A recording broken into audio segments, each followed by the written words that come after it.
the kind of work that Kailasa is doing, what Swamiji is doing through Kailasa for supporting these indigenous communities and empowering them. How has their responses been? What type of response are we receiving worldwide? Actually, the response has been overwhelming and so welcoming. Every indigenous community we've met, their first remarks are, we feel God has sent you. We feel that you are here to help us. It's exactly what we need. Our community is suffering. We are impoverished.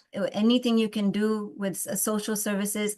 And we've met with many elders who have been fighting their lives to uphold the rights of their people, whether they're looking to uphold the rights of the lands that they have, ensuring that the economy is happening in their communities. So much they have suffered and so much they have gone through. So when they see Kailasa, which is very similar with respect to the values and the traditions and the persecution we've gone through, we're so organized. We do things in a very systematic way and putting the indigenous people first. Obviously, the response is overwhelming and they have been very welcoming. And this is the relations that we have been building with indigenous communities, not just in Bolivia, but literally all over the world. Actually, that's a very beautiful point that you highlighted, because I do remember many of the indigenous nations actually being so amazed at seeing the way how the Kailasa as a nation is being organized, and that being such a huge difference-making thing for all of them. So that's a very, very, very important point. So now, when such great work has been happening, and these Hindu-mesic, anti-Hindu, Hindu-phobic, racist media channels and the deep state elements, when they are interfering and trying to destroy this hard work, and especially trying to stop, basically they want to stop the indigenous nations being empowered. So I also know that we have been finding it very, very difficult to contact our own people who are serving there, our monks, the sister monks and brother monks who are there serving, and there's a lot of attack that they are also enduring because of empowering the indigenous nations. Could you share some insight about this also? What type of attacks are they facing? What is actually happening even on ground there? Actually, what's happening on ground is absolutely frightening. Our indigenous male and female monks on the ground have been illegally detained for no reason. There's no sort of arrest warrant, there's no court order, there's absolutely no information released about them. Even the lawyers, which is a fundamental right in Bolivia for each person to have a lawyer, they're not even allowed to see them. They're not even given any single information till now. They have no idea actually what is happening. Actually, why are indigenous monks on the ground, why they're being detained.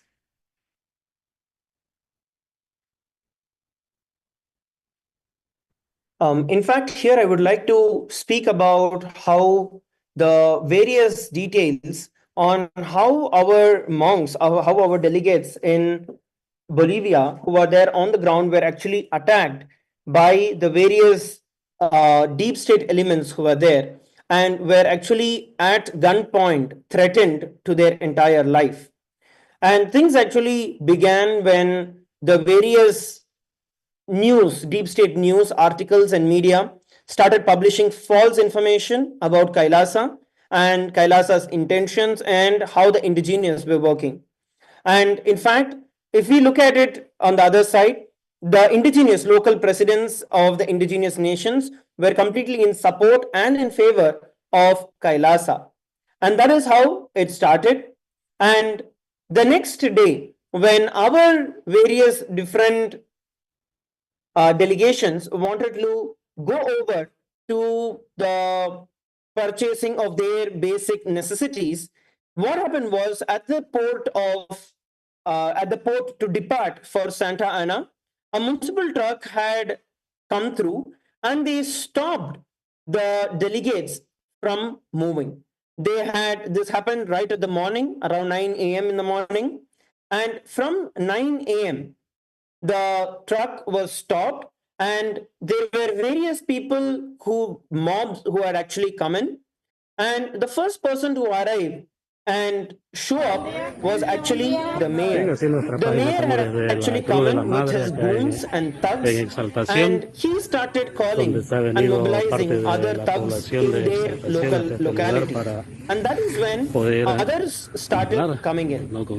And by around 11 a.m., the team, the delegation locally, had boarded the boat for them to go and get their basic supplies so that they can continue living there peacefully. But during this time, over 70 individuals, and including agitated women, encircled and started screaming and recording and holding the delegates locally at gunpoint. We'll also be projecting the images for every one of you, where you will see that they were holding rifles in their hand and they were standing there encircling our delegates who are there on the ground, and they threatened our delegates, our volunteers, from moving from that place despite no wrong on their part.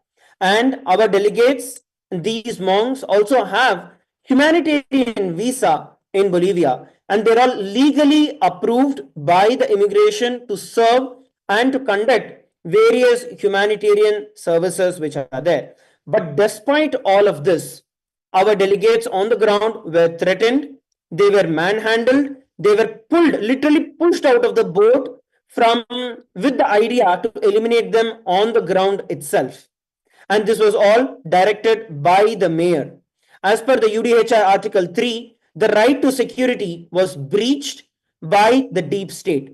And ICCPR Article 12 very clearly states about the freedom of movement. And over that, the local authorities, the deep state unlawfully blocked the departure of our delegates, despite valid visas that they held in their possession, and holding rifles and guns and holding us at gunpoint. So this is what happened early in the morning between 9 to 11 a.m.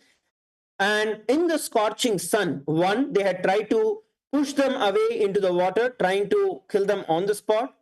And at around 11:30 a.m., while boarding the boat, the mob members pulled out the bags of our delegates, our monks, and they started threatening, they started shoving one of our delegates. They were grabbed and beaten on the ground, causing them to fall on the ground, puncturing their foot, causing them to bleed. And all of this was intervened by a couple of our other delegates so that they are stopped from being dragged and pushed into the water and being terminated. This is what was going on the ground.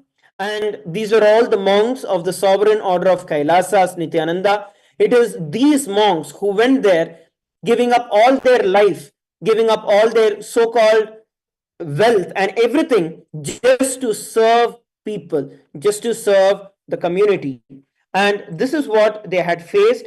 And the persecution that we went through, that we have been going through even now as we speak, is just tremendous. When we look at it, one of the other monks, the necklace was ripped off.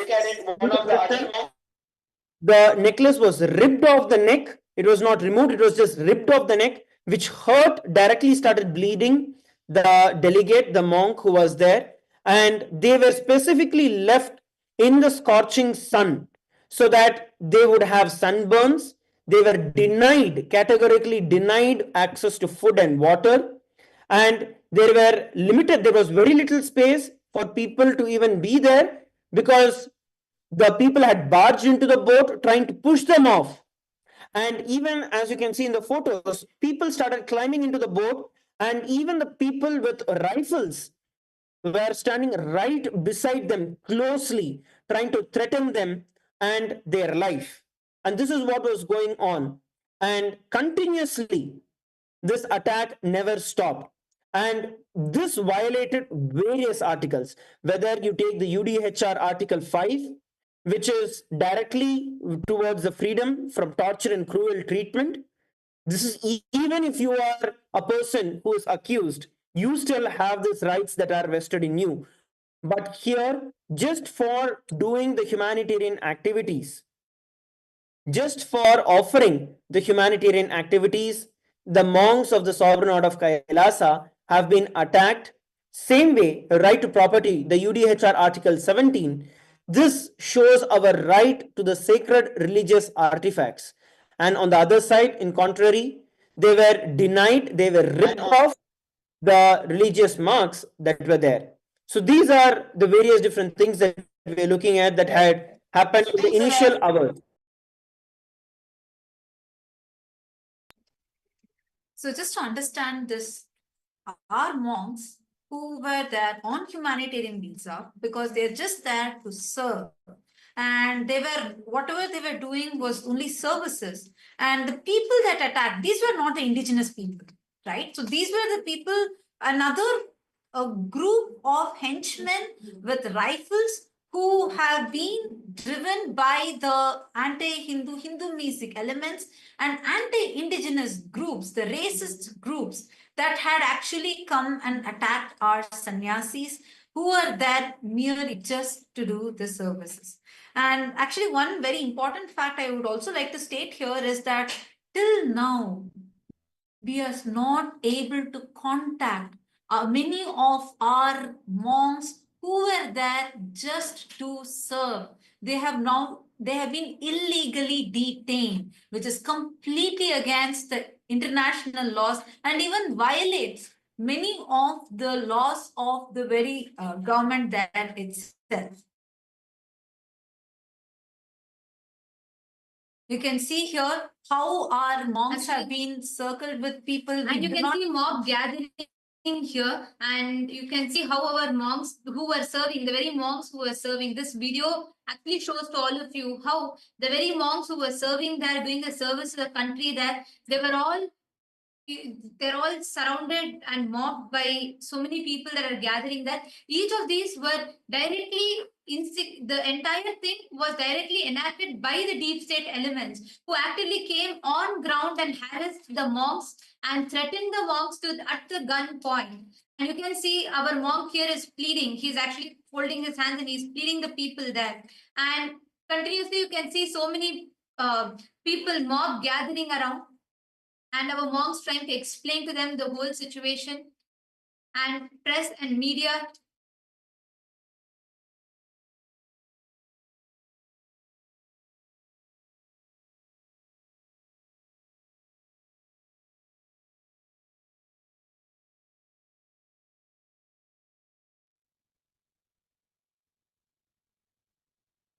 So I see that this is I'm seeing the visuals are clearly showing these were live streamed, and we were not able to reach out to our own sannyasis. What's the situation right now as we are talking? Are we already able to reach out to the sannyasis? Do we know, are they all safe? What's going on with them? Do they have their ability, their freedom, or are they still in illegal detainment? What is exactly happening? I know still we are not even able to reach some of the female monks that are there, and even they were the very rights that they have are all being denied, where they're not even able to access their own legal authorities, their own lawyers. And what is the situation happening right now? Could you shed some light on this, Nithyananda, for me?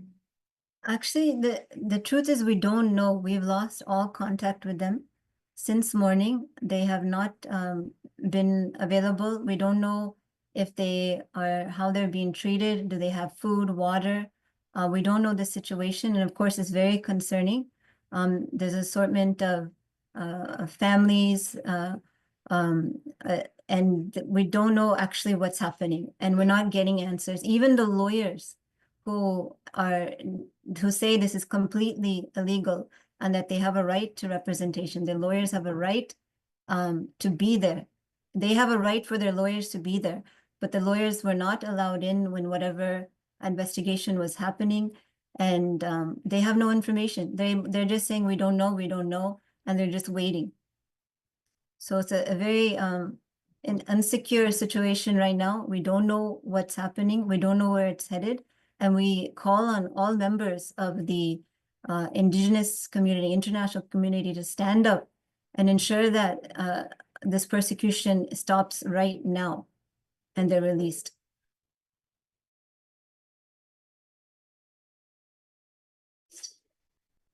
Yes, it's very, very disturbing to know this, because we have lost communication with the monks who are living internationally right now over there, and we do not know what's the situation with them. And it's so scary actually, because both sides, female monks, male monks, both of them have been very unreachable right now. We have been trying, especially I know for the female monks especially, we've been trying to reach them. We've been trying to establish communications with them. Even their own lawyers are not being let to meet the people on ground. And this is something frightening, because this is completely against the laws. And most importantly for us to remember, these are the monks who are from various different countries, well educated, from various different backgrounds, who have left everything and come there to serve the people, to serve all the indigenous people. And this is how they are being threatened. Like, I mean, you can literally see here in the pictures, circle for all of you. Here you can see how they're standing here with weapons, rifles. They were threatened with rifle at gunpoint.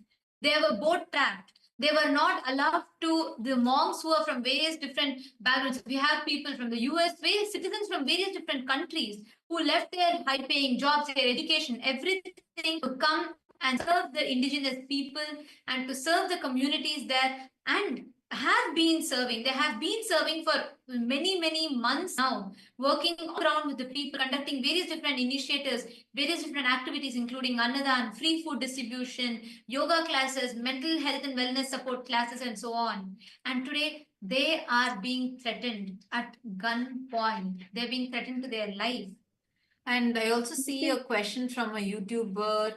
Ma Durjati has asked, they were held on gunpoint. Yes, Ma, that is a rifle image that we just zoomed in and showed to you, that these were the people, they were actually held. We could only gather very few visuals, because the sannyasis there have been cut off from communication. They are under illegal detention in the hands of these racist deep state elements. So the situation right now is very, very serious, and this is a clear persecution happening right now, as all of us can see. So this is what is happening right now. And we also want to encourage any of the viewers, see, this is live right now, and any question you have, feel free to post it here.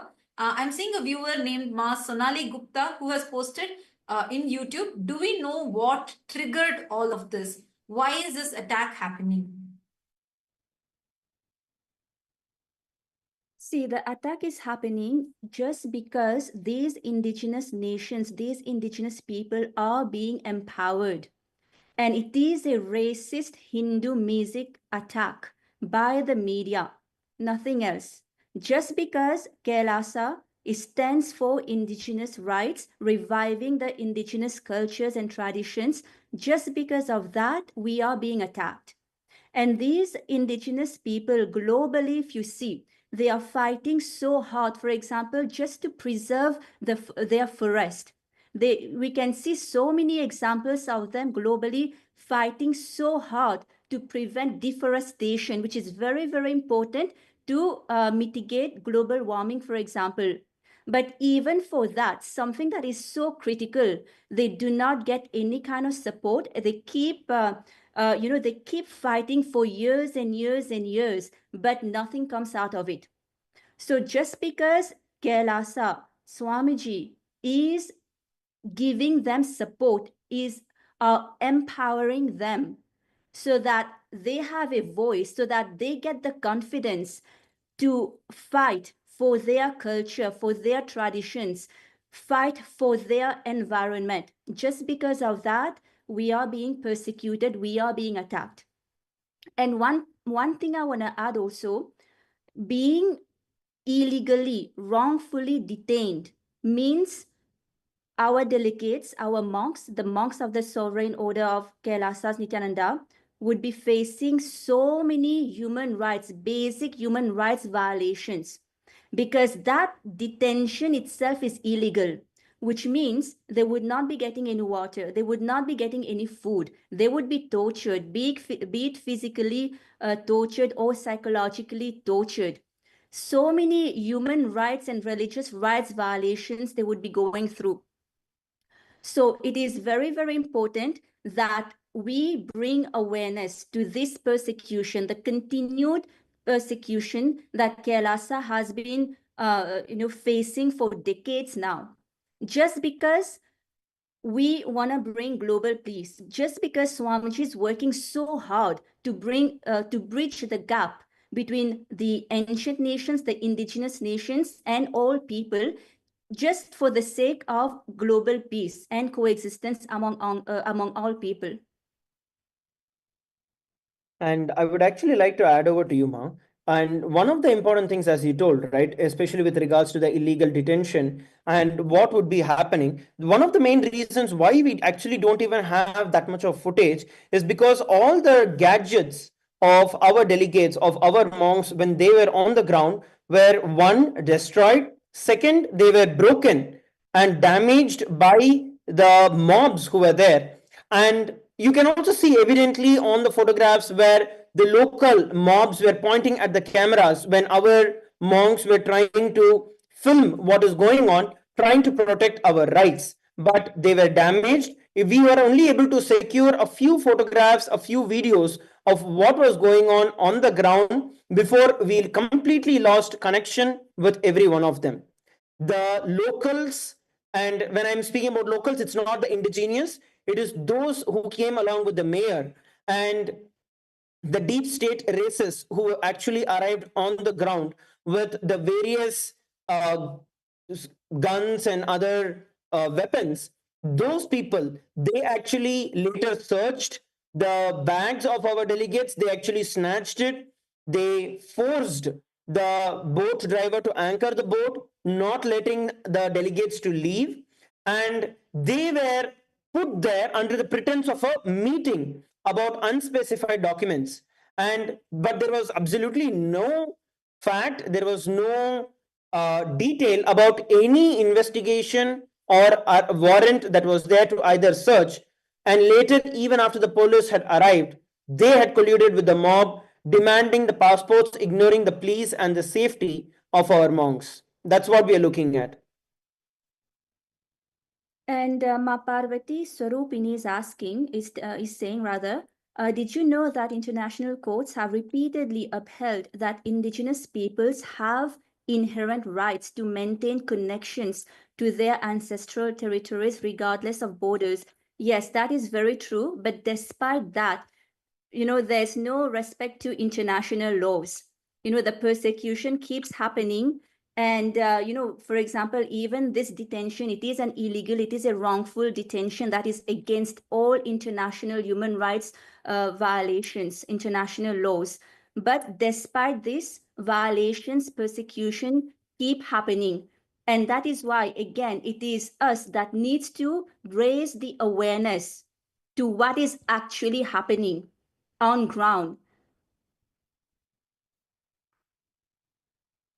And, yes, just want to Yes, add to actually that is that there's many conventions also. For example, the UN DRIP by the United Nations, where so many countries have signed this convention that basically uphold the rights of the indigenous people. But despite this, the indigenous nations globally, they do face continuous persecution. They are denied their rights.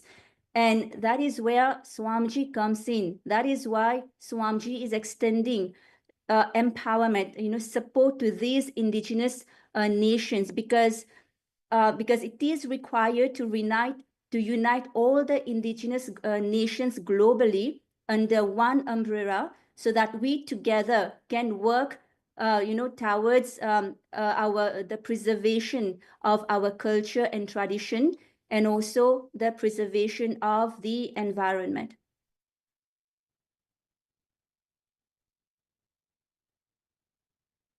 as you had very rightly put it over here, Ma, one of the main other reasons why we are also looking at this is because the reason that it is not just local forces. I think one of the questions that we are also receiving is that uh, is it just the local forces who are behind this, or is there some other local political power play that is responsible, or is it deeper than that? So what we are looking at here is, we are actually, honestly speaking, we are also really concerned about what is going on, because the entire team of monks, so it was not like one or two people, it is a whole group of monks who were actually serving, and all of them have disappeared. We don't have communication with any of them. Our local lawyers were there. We are not, they are also they are also telling that this is a very unusual situation where we are also not able to get any information about what is going on, where are they, why were they all taken away, driven out, why all their items were confiscated.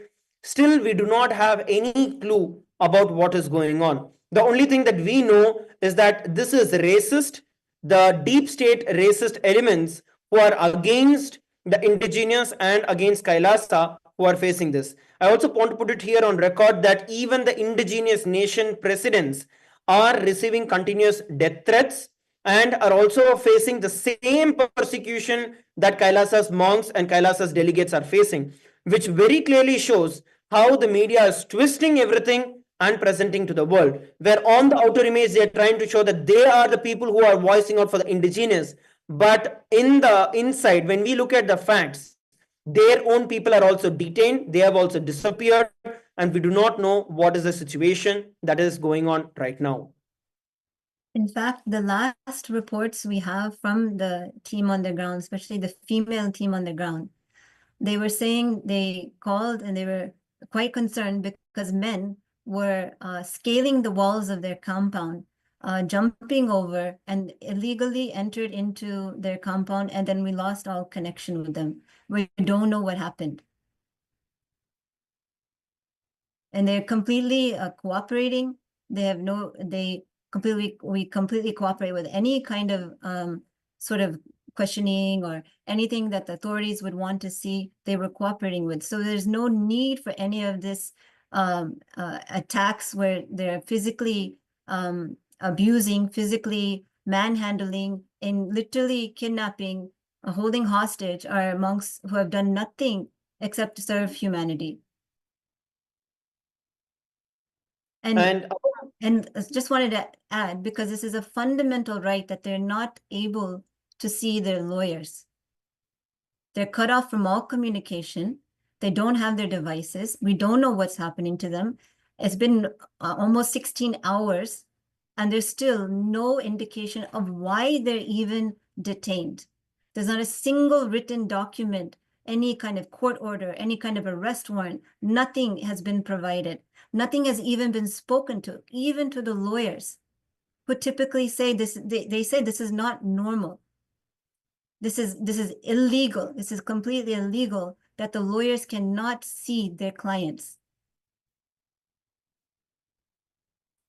In fact, if we look at this on the other side, Kailasa has not done anything illegal. Everything that Kailasa has done is completely in law, in the rights as per the constitution. In fact, even the agreements that have been signed by Kailasa are protocolized, they are notarized, they are apostle agreements which are there. And despite all of this, even though there is nothing illegal done, when I'm speaking about notarized and protocolized, that basically says that it is publicly available records, it's publicly available documents, and which is also being directly apostilled by the government as well of Bolivia. So this shows that we have nothing illegal. We are completely in the legal framework of Kailasa. It is the US organization of Kailasa, which is based in the US, that has signed these cooperation agreements with the local indigenous nations to provide them with the services. But what we are looking at here is absolute human rights violation by the Hindu-phobic, anti-indigenous, racist, and deep state fellows who have been continuously attacking Kailasa, monks of Kailasa, monks of the Sovereign Order of Kailasa, and they are illegally kidnapped. And as Dhyanatma Swami had shared, I would like to reiterate, we are not allowed to contact our lawyers. our lawyers on the ground are not able to reach out to our delegation, to our monks, and we do not know what is going on, which is absolutely against all the international norms and protocols.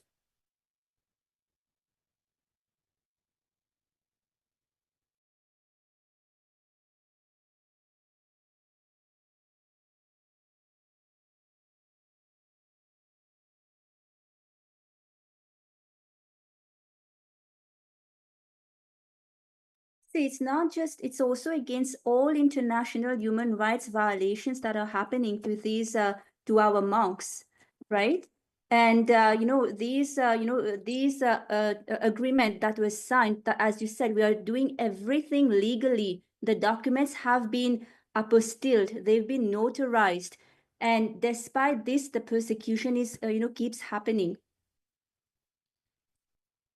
Actually, one point that I wanted to add here also is it's very important for all of us to know, up until now, we do not know what is happening to the monks. And so many women, and it's a lot of female monks that are there who are doing the service to the indigenous communities, and we have no clue of what is happening to these monks. And just in the morning, in the wee hours of the morning, we had people in uniform and random people scale into the female monastery campus. They scaled the walls, got into the female monastery campus, and from that point onwards, we have not been able to get in touch with any of the monks.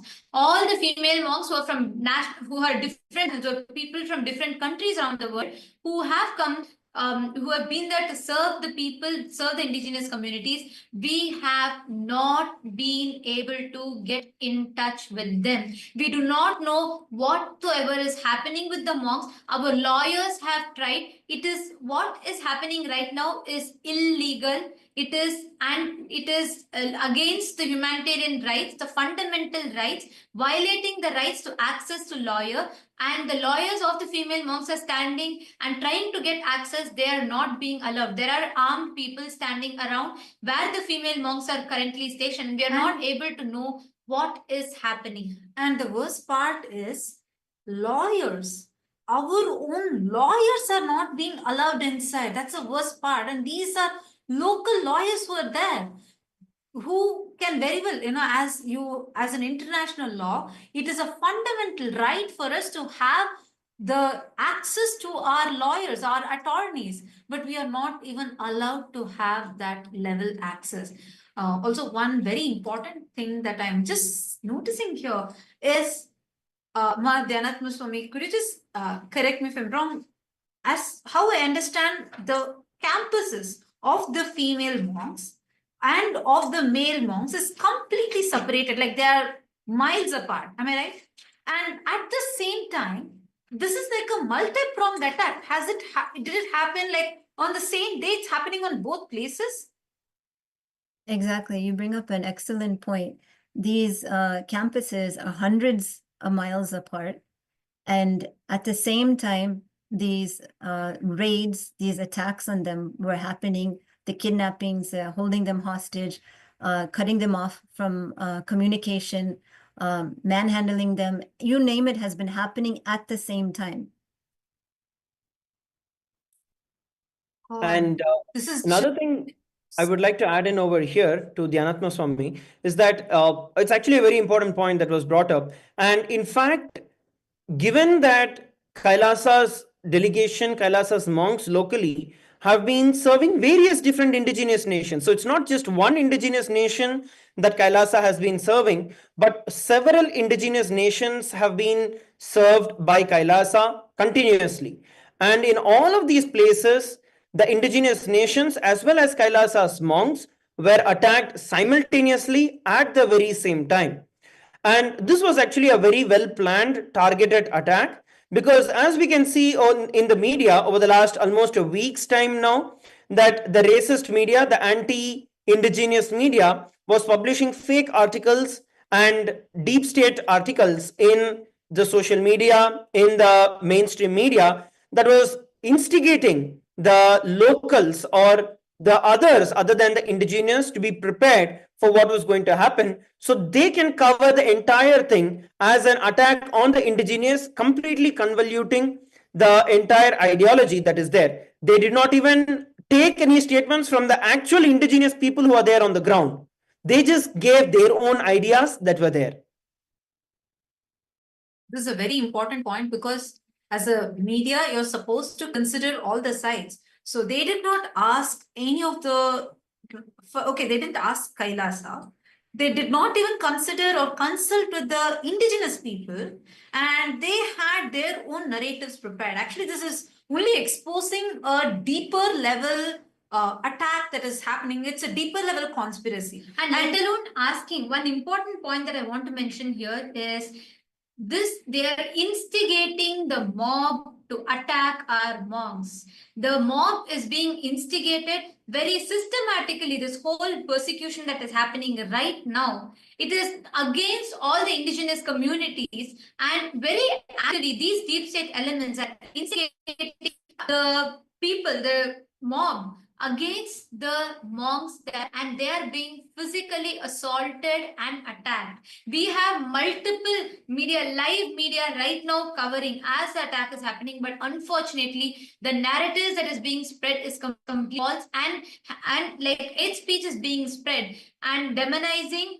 and vilifying what the services that Kailasa is doing, and instigating mob to attack the monks of Kailasa. Till now, all our female monks have been illegally kidnapped. We do not know where they are. We do not know if they are safe. They are young monks. There's so many different women from different countries who are there. We do not know if they are safe. We are not able to, all their devices have been illegally confiscated, and they are not allowed to talk. They have not been allowed to interact with us whatsoever. Our lawyers are not able to reach them right now as we talk. Already so many hours have passed, almost a day has passed. We do not know the status of our sister monks. So I'm seeing a question from Robin Taylor. She's asking, why is it always the female sannyasis? Why do they always attack the female sannyasis? I don't get it. It's actually not just the female sannyasis that are getting attacked. They are attacking indigenous people. They are actually targeting the different indigenous people, and simultaneously they're attacking. It's like a multi-pronged attack that's happening right now. And I'm seeing a question from Soumya, who's asking, how come attacks happen same time on both the campuses at miles apart? This raises concerns. Exactly the most shocking thing. I just want to have a little more insight on this, Nithyananda, Swami. If you could shed more light on this as to all these people. I know they're like in completely hundreds of miles apart, right? So none of them are actually connected. It's not just two groups, it's multiple groups of our sannyasis, indigenous people, and like whether the male monks, female monks, the indigenous people, and all of them are living as groups in different localities altogether. So this means they have been tracking us. Simultaneously, they launched this attack on all. Am I right? They launched the attack on multi-levels, the media, through immigration, through various law enforcement, and like you pointed out, different, they call it departments. It's like different states, so different cities. And they've managed to do this without legal representation. It is absolutely shocking that for so long, people have been held in custody without their basic liberties. This is not something you hear very often. Even in the worst countries, a lawyer is, the fact that a lawyer can see their client is respected in whichever level. Here, the lawyer is not even able to see the client. The lawyer was not even allowed into the premise of where the female monks were. And the lawyer is not given any information, not even to know basic of what is the reason for this. Show the arrest warrant if there's an arrest warrant. There isn't an arrest warrant. Show the court order. There's no court order. It's just simply they scaled the walls, they barged in, they manhandled, they cut off their devices. We lost all communication with them. And now they've been taken to some place. What's happening to them, we don't know. My And God, this is so scary. And we need to understand what God. this is happening to the female monks. And on the other side, to the male sannyasis, to the male monks, it is extremely disheartening what is going on right now. Because the crowd, the mob instigated by the deep state, and there are few men in uniform who came, they grabbed the personal belongings of the monks, and they went through all their passports, confiscated their passport, all their travel documents, personal documents, and they released it to the media. There were mob people, media that are broadcasting our sannyasis documents, their personal documents, passports, everything live. From morning for a whole 2 days, they have not been allowed to eat food or drink water. And we all should know there are few people, indigenous communities, who have been benefited by the service of Kailasa, by the service that these monks are doing. Many indigenous communities are coming, trying to give some water and standing to support these monks, but the mob instigated by the deep state elements are attacking any indigenous person that is standing with us. Actually, just this morning, this has been going on for the last 2 days. The sannyasis have not been able to drink water for the last 2 days. In fact, one of them fainted on the ground. One of the male monks, he fainted on the ground, not being able to have access to water. When indigenous people who have been benefited by our services came in support, they were also attacked by the mob. These sannyasis were manhandled. When they were on the boat, they were first trapped on the boat, and they were grabbed by the crowd outside the boat, and they were made to walk for a few miles, while press, media, everyone came and covered them. And as the monks are trying to explain, their bags were grabbed from them, and all random people started going through their bags, and whatever their passports, all their travel documents, their personal documents, medical history, everything was confiscated, and they were given to the media. The media started streaming all of this, taking their personal documents and sensitive documents and showing it on live. On the other side, all their personal belongings were grabbed away from them. They were pushed, manhandled, and they were not allowed access even to have water. They literally, the sannyasi fainted on the ground because of not having even a morsel of food or water for almost 48 hours now. Yeah, and I wanted to add to that. The scene was absolutely horrifying for our male monks. Okay, first of all, they, as you noted, they were manhandled. They were pulled off a boat. They were prevented from just simply going to the town to get supplies. And these are very simple beings. They built the house they are in with their own hands. It is a most simple accommodation that they built from the scratch, just so that they could have shelter and do the services in the community, the indigenous community. But in return, they were beaten, they were dragged off the boat, they were held at gunpoint. And then when they were forced to go to the center of the city, they were surrounded by the mayor and his henchmen, and they went through all of their belongings, trying to humiliate them. There were many people videotaping, recording the whole scene, went through all of their baggings in public. There's literally like 100 people watching. Is this an investigation? Is this law and order? It's a complete banana republic. How can this happen when people have simply dedicated their lives? They've taken vows of poverty. They've taken vows of austerity, simply just for living for others. And this is the repayment that they get. And they were taken by force onto a plane, a car, dragged across country. We don't know where, we don't know what's happening to them. Similarly, we're not getting any answers. And also, actually, Dhyanatma Swami, what you brought up now is a very important point that I want to add on. And all the viewers, if every one of you that are watching now, I see so many questions, so many comments that are coming continuously on YouTube. I request all of you, show your stand up and be a voice for this attack. Enough. We Hindus have been continuously persecuted no matter what. And now all the indigenous nations are being persecuted. It is important that we stand up. We request every one of you to use hashtag Kailasa Indigenous Nation Attack. And we are showing this hashtag for all of you right now. We request every one of you to take a moment. Please head to Twitter.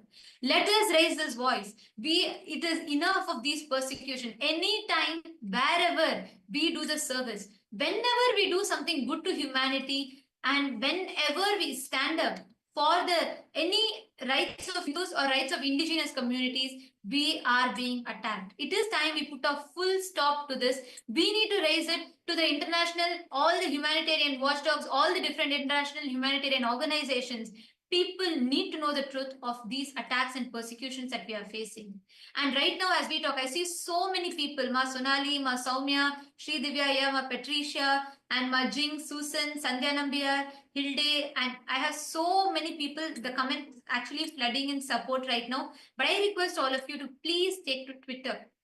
Use hashtag KAILASA Indigenous. Sorry, we request all of you to use hashtag KAILASA Indigenous Nation Attack, and please post, tweet, make the tweet. And right now, even as we talk, we have multiple Kailasas being attacked, the multiple places where one side, all the female monks, we have no idea. We don't even have access to them. There are so many young women who all came just to serve the indigenous community. They are being attacked. And on the other hand, our sannyasis, the monks, the male sannyasis are being attacked by the mob and crowd. The deep state elements have handed them off to the crowd. The crowd is manhandling them right now as we talk. We are not able to reach their personal belongings, including their phones. Everything has been grabbed. There are people with rifle and literally they're threatening them to the gunpoint, and they're forcing them with all their documents being taken away. They have not had a morsel of food or water, with one of our sannyasis even fainting there on ground. They have not had access to any basic food, and they're being tortured for the last 48 hours plus. And all the different women who are well educated from various different nationalities, citizens from various different countries who have come there to serve humanity. And we are very, very concerned right now. We are very, very, right now, as we talk, we do not know what is happening to our female monks. We do not know what is happening to the sannyasis. We have people who are well educated, who have left their high paying jobs. We have sannyasis who have left everything, who have come there just to serve the people. And lawyers, their fundamental right, a US citizen or anyone, international right, fundamental right is to have access to the lawyer. But they are not, they're being denied. The lawyers have been standing since morning. They are not being allowed. We have armed people, armed men standing around the monastery campus, and all of whom entered illegally. They had no warrant, they had nothing. They've all entered illegally into the campus. They scaled the walls and they literally surrounded the whole campus, not allowing our female monks to communicate with us, confiscated all of their devices. And on the other hand, the males, all the male sannyasis who are miles away at the same time were being attacked, physically being manhandled, and they have so many wounds, and they have literally, one of the sannyasis fainted on ground. Actually, what is really, really very unsettling for me is that how can, see, we are not, everyone is serving in different areas. These are hundreds of miles apart. What right do they have to stop the lawyers coming and helping? And this is like a multi-pronged attack. At the same time, the attack is happening in all these places. How is it fair? How is it right? I do not understand. Actually, it's very painful for me because our own sister monks whom we communicate with every day, and I feel so bad. I do not know what's going on with them. I don't know are they safe? Is everything okay with them? I don't know, because from morning we've not been able to contact them. The lawyers are there. They're trying their best. They're not able to even get in touch. They're not able to see because everywhere they have blocked. They've gotten, there are goons, there are uniformed armed men, and there is something going on over there. And everyone, there's a group of people, all of them suddenly just disappeared. Our monks gone. We don't know where they are. And this is just so scary. Right now, what right do they have? How can they do this? And what is all of this for? The only thing that our monks have done is simple service, serving the community, not for 1 or 2 days, but for many months and nearly two now, doing so many different services there, doing free annadan, conducting yoga classes, empowering the communities there. And many of the communities have been benefited by all these services that we are extending there, and doing free food services to the people in need, and conducting the sessions you all can see here in various different pictures as shown, and serving the communities there, and conducting classes, conducting yoga classes for the children, and conducting various different programs. And this is how they are being attacked right now.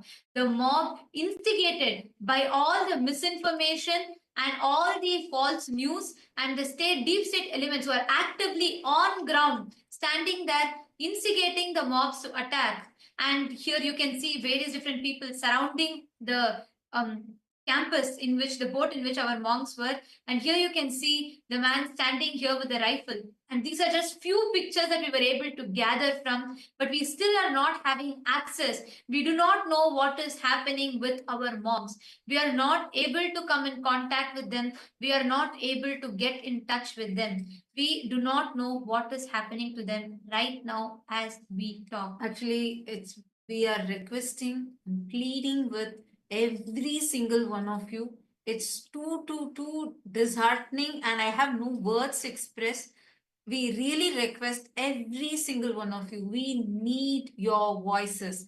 We need every one of you to voice out this right now. It's so important. It's like, how is it happening right now? We are supposedly in the world with the most communication. We are in a world where social media, AI is there, and this is the situation. What's going on?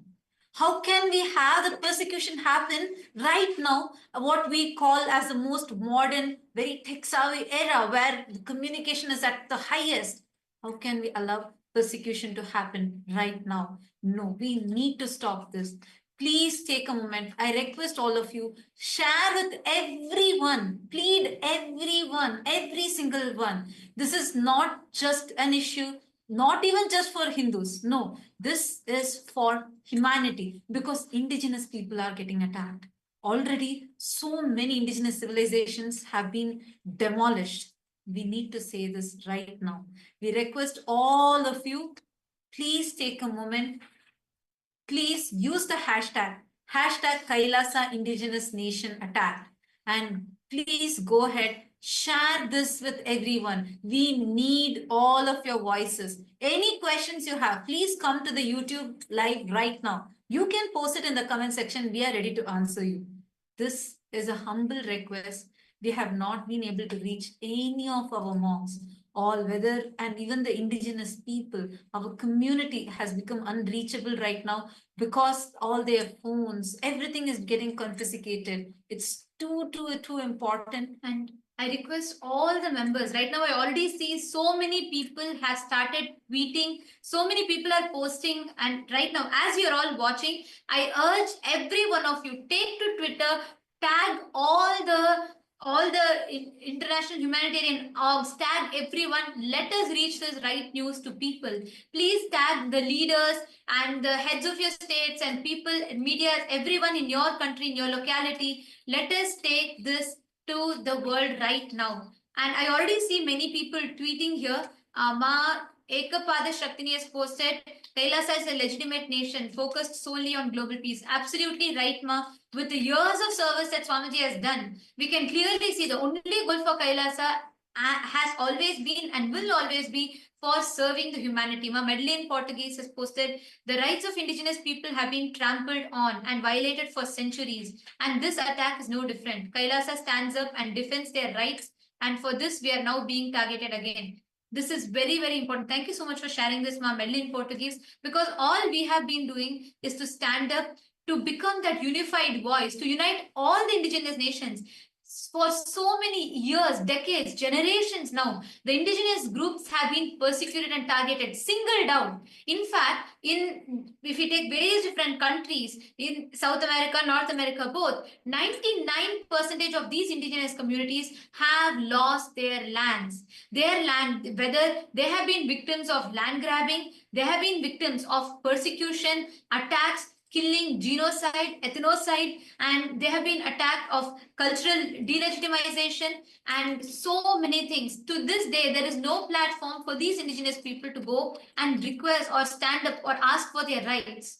It is for the first time, Swamiji, that united all the indigenous nations from around the world, became a unified platforms. We have over 100 indigenous nations that has come together, and this scale of the revival that is happening is what exactly the deep state elements are not able to handle, which is why even here, as soon as seeing the active service that Swamiji has been doing, that continuously these attacks are happening. We have KAILASA Singapore that has posted Bolivian journalists have a duty to report the truth. They have fueled a racist attack on Kailasa's indigenous Hindu traditions. This discrimination endangers not just one community, but all indigenous people striving for recognition. This is very, very important. And most importantly, I'd like to also highlight is none of these facts are being shown by any of the media houses. All misinformation, fake news, and false allegations are being spread, propagated by the deep state backed medias, the politically backed deep state owned medias, which are continuously propagating negative hate speech, that are propagating false news, fake news, and instigating people to attack. In fact, just yesterday evening, we had a whole group of the deep state elements that surrounded the monks, the male sannyasis. Throughout the day they were there, and they got in a lot of these deep state press and media that came, and they started literally shoving the camera on the faces of our monks. They started physically assaulting the male sannyasis. They were not allowed to go anywhere. They were not allowed to move, and they had so many wounds. They were bleeding because of the attack that mob was having, because they instigated the mob. The mob was angry, and they were manhandling the sannyasis there, and they were not getting any protection from any of the officials whatsoever, because the deep state, the politicians were standing on the ground and masterminding this entire attack. And many indigenous groups, which has been benefited by our services, who know the real intentions and how Kailasa has been serving, in support of so many indigenous groups came together, and they started voicing in support of Kailasa, in support of the monks. All of them were also manhandled and beaten, attacked. This is the current status, but none of the media houses are showcasing any of this information. They are not showing what currently is happening to our monks. And I still see I see another person from Malaysia was posted, this is absolutely atrocious, these attacks on Kailasa. And just to remind this is not just singling out Kailasa alone. This is all the indigenous communities, indigenous groups that have stood for their rights. Everyone, all the indigenous groups that have joined together with Kailasa, all the indigenous organizations that are standing and voicing out for their rights are being attacked. Anyone that is going and speaking the truth right now are being attacked. They have no protection.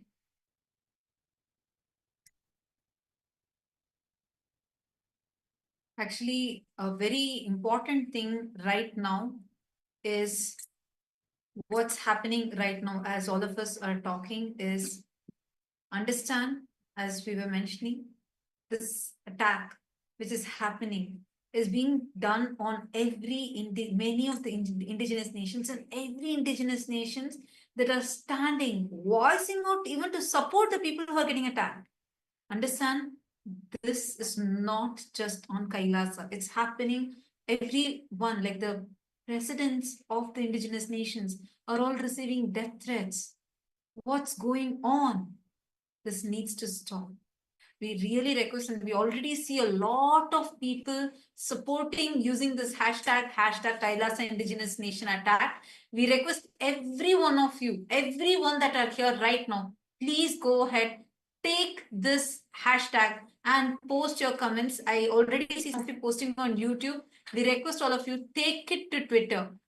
Gevashe Hosine has posted, I don't understand how they entered campus. Is not Kailasa a sovereign state in that area? Understand, I just wanted to tell this, what attack is happening is not happening in the sovereign state. It's happening wherever Kailasa monks from the sovereign state are going to serve the communities, to serve people. There the attack, and this is not happening by the indigenous community there. We are going to serve people. Like for example, to do the Annadam, means the free food service that we have been doing. When our monks wanted to get more supplies for this Annadam, so you have to go to another town, you need to procure these items and you need to come back. So when they were getting on the boat, this happened in one side. I'm just sharing with you what exactly went on. So one side, the male monks who had went there, who had gone to procure the items that are needed, they were suddenly surrounded by a mob. And the mob that was there was not any of the local indigenous people. These were henchmen that were brought in. And suddenly they were surrounded. They started manhandling them. They confiscated their devices. They started breaking their devices and physically abusing them. And at the same time, there were also some of the female monks who were serving a completely different community. Just understand, please understand the whole thing, because it's different parts of the community where we are serving. And when they are serving a different part of the community, all of a sudden, at the same time, this is all happening simultaneously. That's what is really scary. Innocent women, monks, they are serving in their area. All of a sudden, the armed men barged into the campus. They started scaling the walls of an all-female monastery campus. And this is where they're serving the people. And suddenly, it started as if it's an interrogation. And all of a sudden, everyone's mobile phones were confiscated. All their documents taken away. They were fully surrounded. And immediately, in the beginning, first, as soon as the armed men entered, the female monks over there, the sannyasis, tried to contact the local police, local lawyers, and the local lawyers are trying to come in. But these armed men did not allow. They completely blocked that whole area. So nobody could enter. We do not know what's happening. It's been more than, I think it's over 18 hours now. It's been a very long time. We do not know if they are okay, if anything really bad has not happened to them. We don't know. They're women. These are men. They're all female sannyasis, and they do not have any way to protect themselves. They do not have, they are completely non-violent people. So that is what is really concerning us, because we do not know what's happening there. It's also very important to understand that all these monks and nuns, they are very well educated people who have left behind their entire life, their lifestyle, their high-paying jobs, their love and dear ones, just to come and serve the people on ground. They've literally sacrificed everything just to come and serve these people. And despite this, they are being treated, worse than animals also, not being given, food or water, medical care, nothing. They are just trapped. And what for, right? What is the point of holding them? They've not done any crimes. They've not done anything wrong. They are just wanting to help these people on ground. And it is these indigenous people themselves who have come forward. It's not like we are just giving the services that we are wanting to give them. It is them who have come and told us, we want for example, services in terms of education, in terms of food, and whatnot. And we are going, these nuns and monks, they have sacrificed everything to go there and serve these people and offer them what they are looking for, what they've been looking for. And no one else is giving them, no one else is offering them. So it is very important to understand this, that these beings, these girls, these women, these boys, they have literally sacrificed everything for the sake of others. Yes, thank you. Thank you so much, Ma. And also with all of us, we have today Dr. Miguel, who is an advocate from Ecuador, who is KAILASA's lawyer.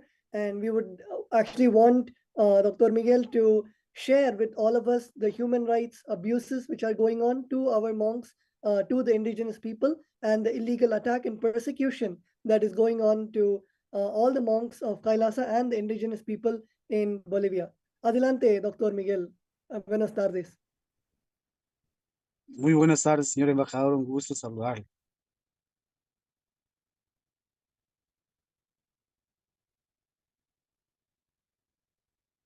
Hola. Sí, escucha.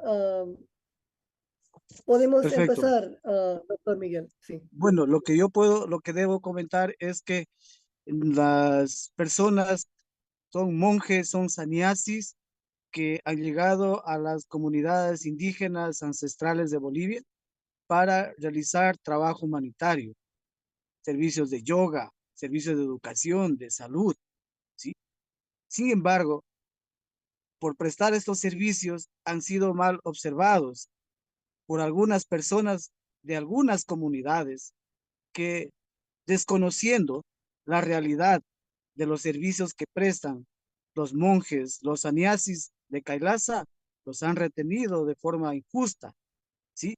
Ahora tenemos conocimiento que los monjes están retenidos sin ninguna justificación por parte de migración, por parte del gobierno de Bolivia. Es decir, los han trasladado desde las comunidades hasta el Beni, a la migración de Beni. En otro caso, el domicilio donde vivían o residían ha sido allanado. Sin embargo, hasta la presente fecha y hora, se desconoce cuáles son los cargos que se imputan o se acusan a nuestros monjes o sannyasis, ¿sí? Entonces, estamos en esa situación de averiguar cuál es la situación jurídica de los monjes de KAILASA. Como dije, e insisto, ellos lo único que han hecho es prestar servicios gratuitos, servicios humanitarios para los pueblos originarios de Bolivia.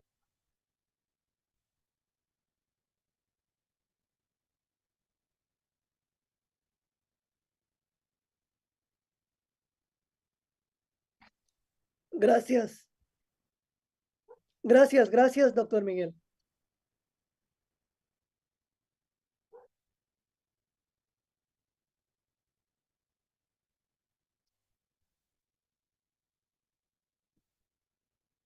¿Alguna pregunta, ¿Te por gustaría favor? compartir más? Sí. Bueno, efectivamente. Entonces, ahora se está realizando las acciones judiciales correspondientes con la finalidad de que el Estado boliviano determine la situación jurídica de los sannyasis o monjes de KAILASA. Como dije, esa es la preocupación apremiante ahora. ¿Por qué? Porque se han violado los derechos humanos de los monjes.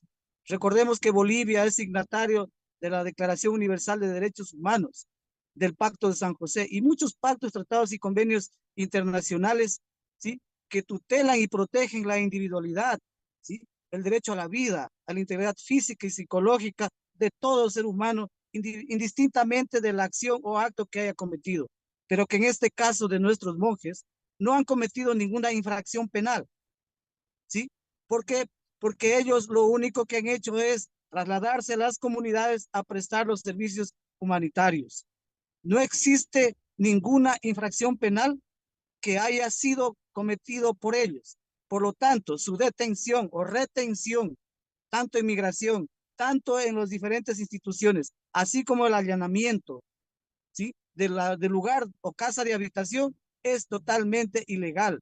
Lo que debe hacer el gobierno boliviano es poner en libertad de manera inmediata a los monjes, porque incluso su situación jurídica en cuanto a migración, su estatus migratorio es legítima, es legal. No han excedido los plazos determinados por migración, de tal manera que al no existir ningún cargo, ninguna acción ilícita por parte de ellos, tampoco haber o estar en una situación migratoria ilegal, su permanencia en Bolivia, por lo tanto, deben ser ordenada de manera inmediata su libertad.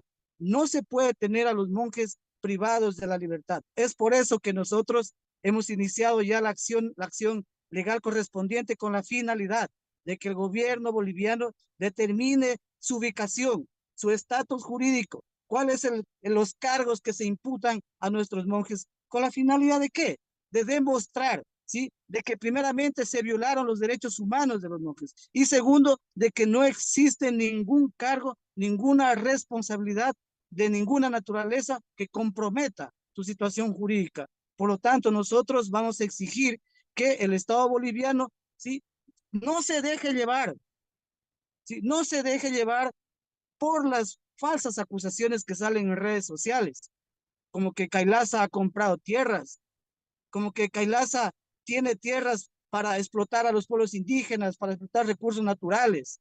KAILASA lo único que hace es proteger los derechos culturales y ancestrales de los pueblos indígenas.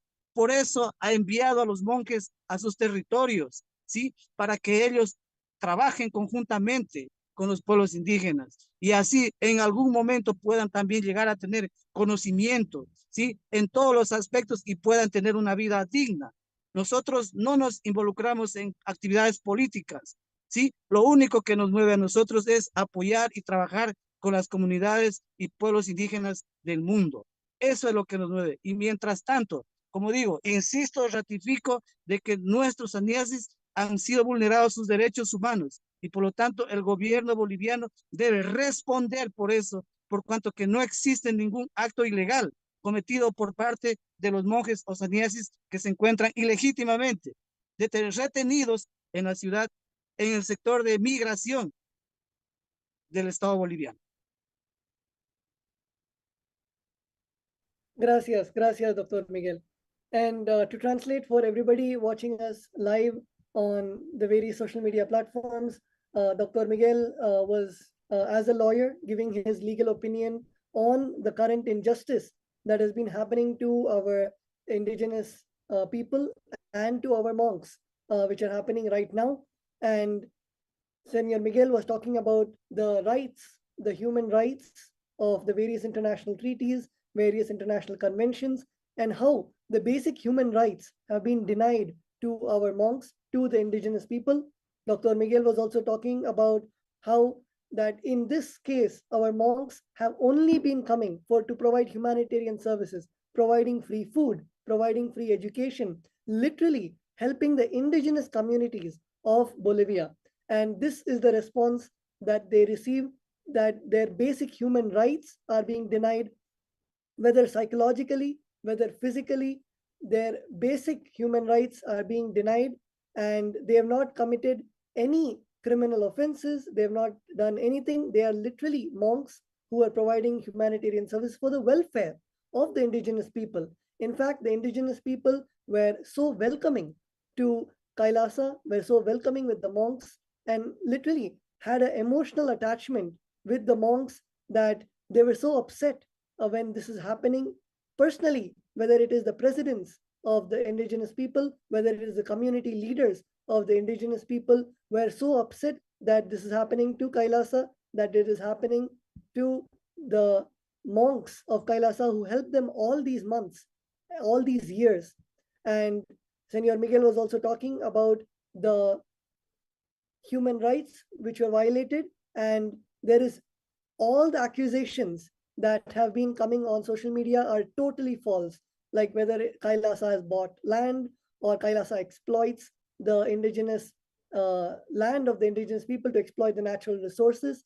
All of these are completely false. As we had mentioned earlier, KAILASA is very much aligned. Our treaties, our actions Kailasa holds the highest principles of non-violence. Our monks take the vow of non-violence, where we do not even hurt plants or animals, forget about natural resources, trying to hurt the ecosystem.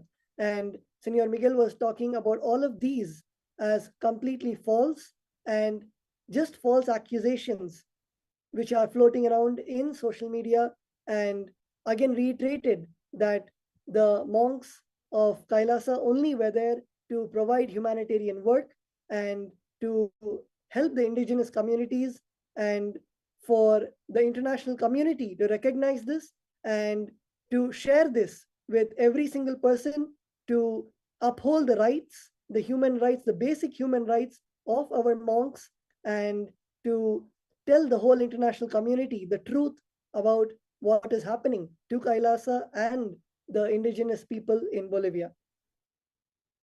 Kailasa, Bolivia. We thank Dr. Miguel for this. Actually, just to give a quick brief, it is this attorney, Dr. Miguel, attorney here with us.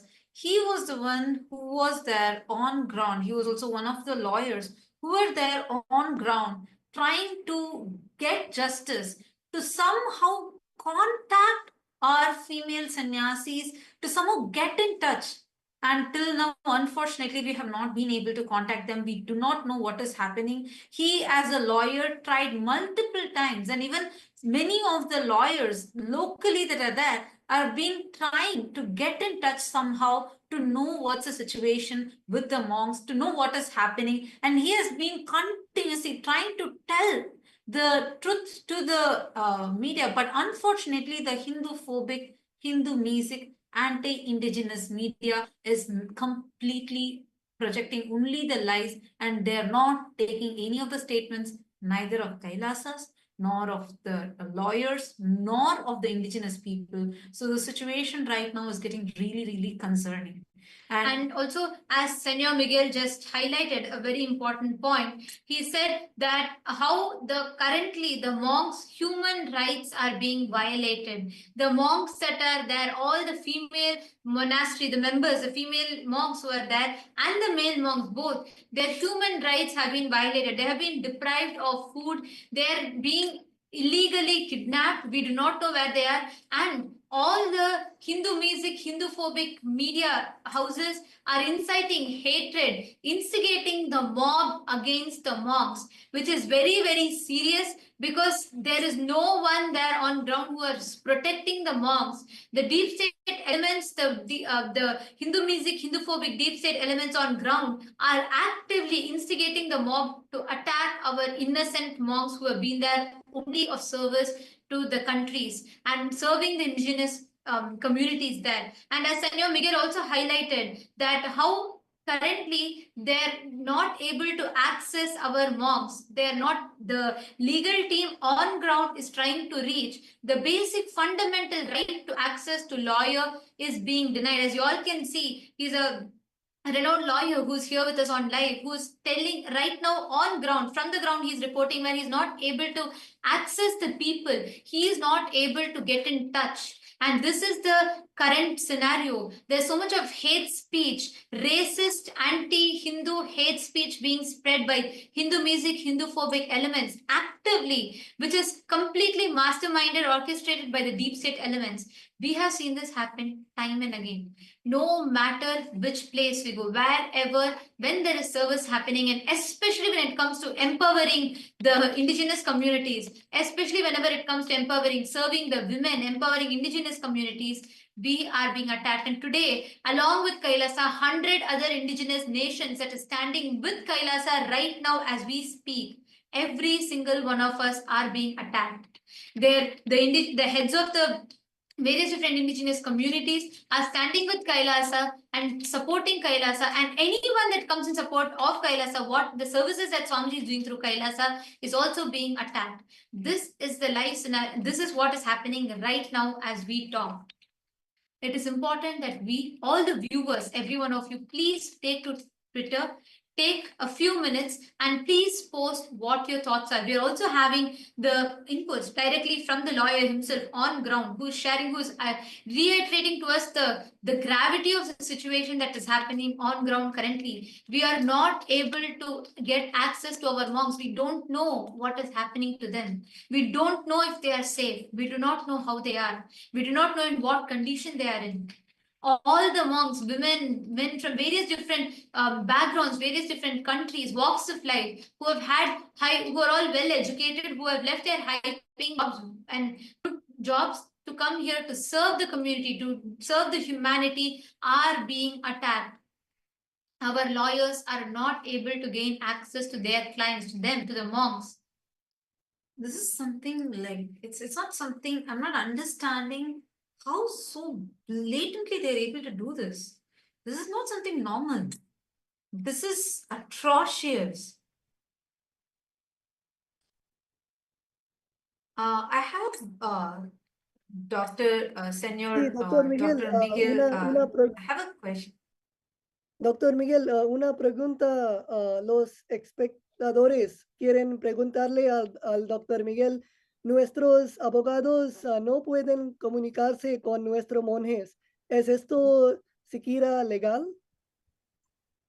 No, eso no es legal en todas las partes del mundo, en todos los países del mundo.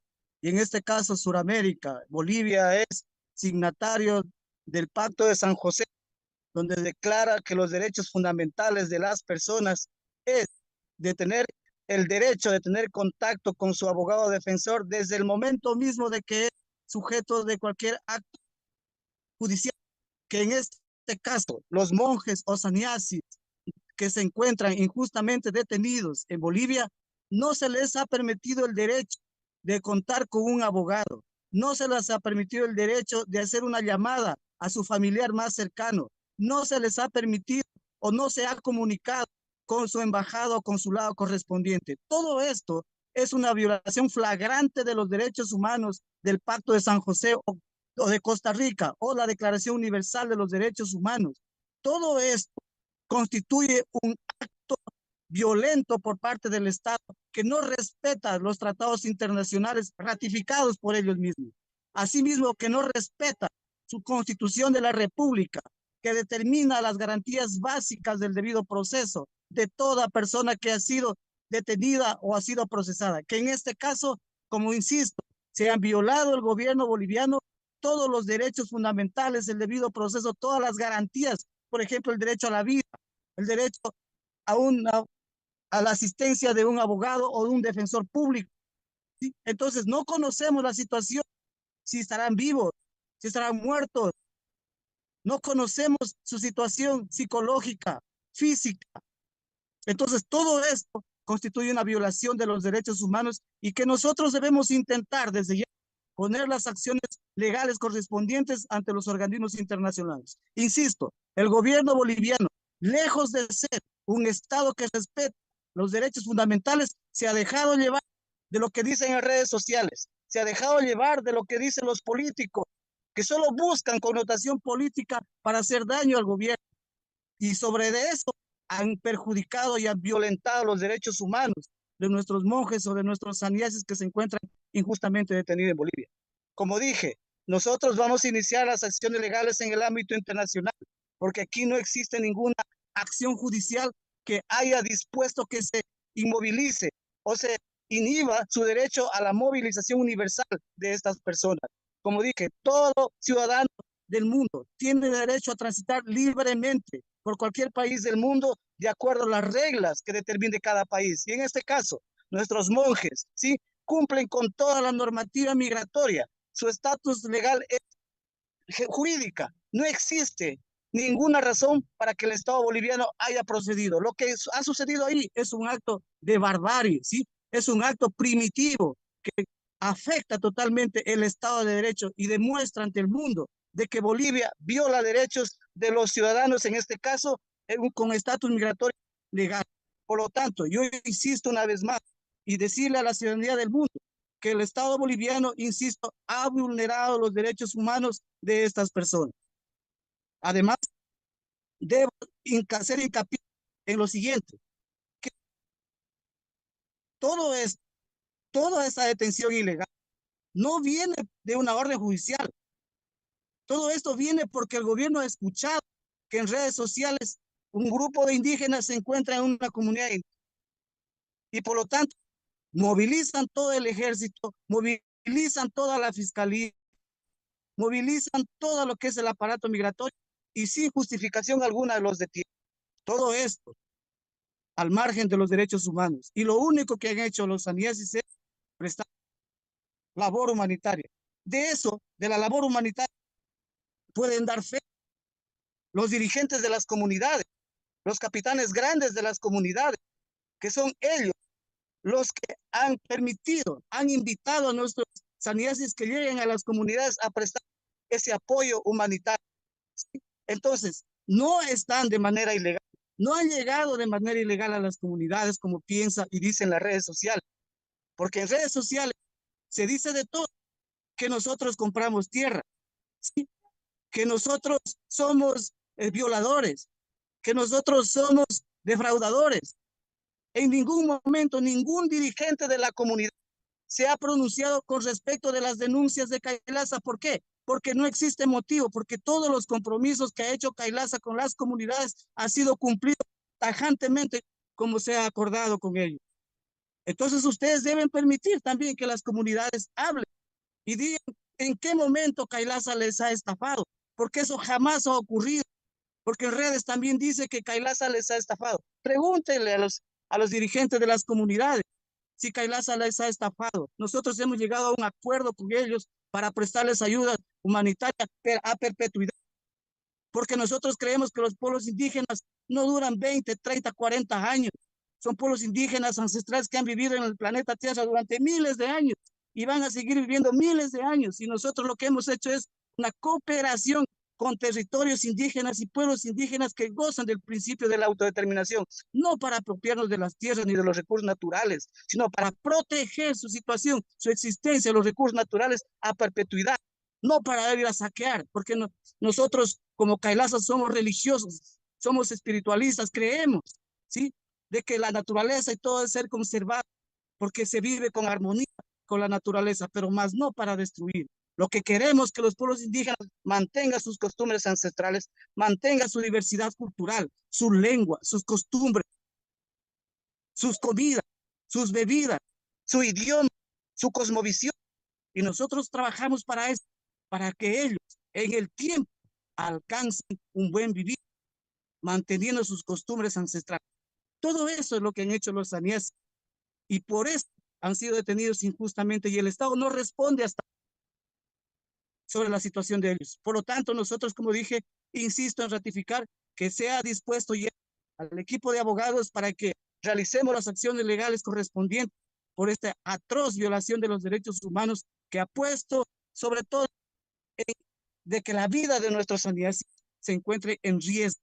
Como dije, no sabemos, ¿sí? No sabemos si nuestros sanidades están aún con vida, porque no se nos ha permitido en ningún momento tomar contacto con ellos. Tengamos en cuenta que no existe ninguna orden judicial para esa retención, porque efectivamente no existe ningún cargo, porque los saniesis no han cometido ninguna infracción penal, no han cometido ninguna acción jurídica que atente a los principios del Estado de Derecho del Estado boliviano.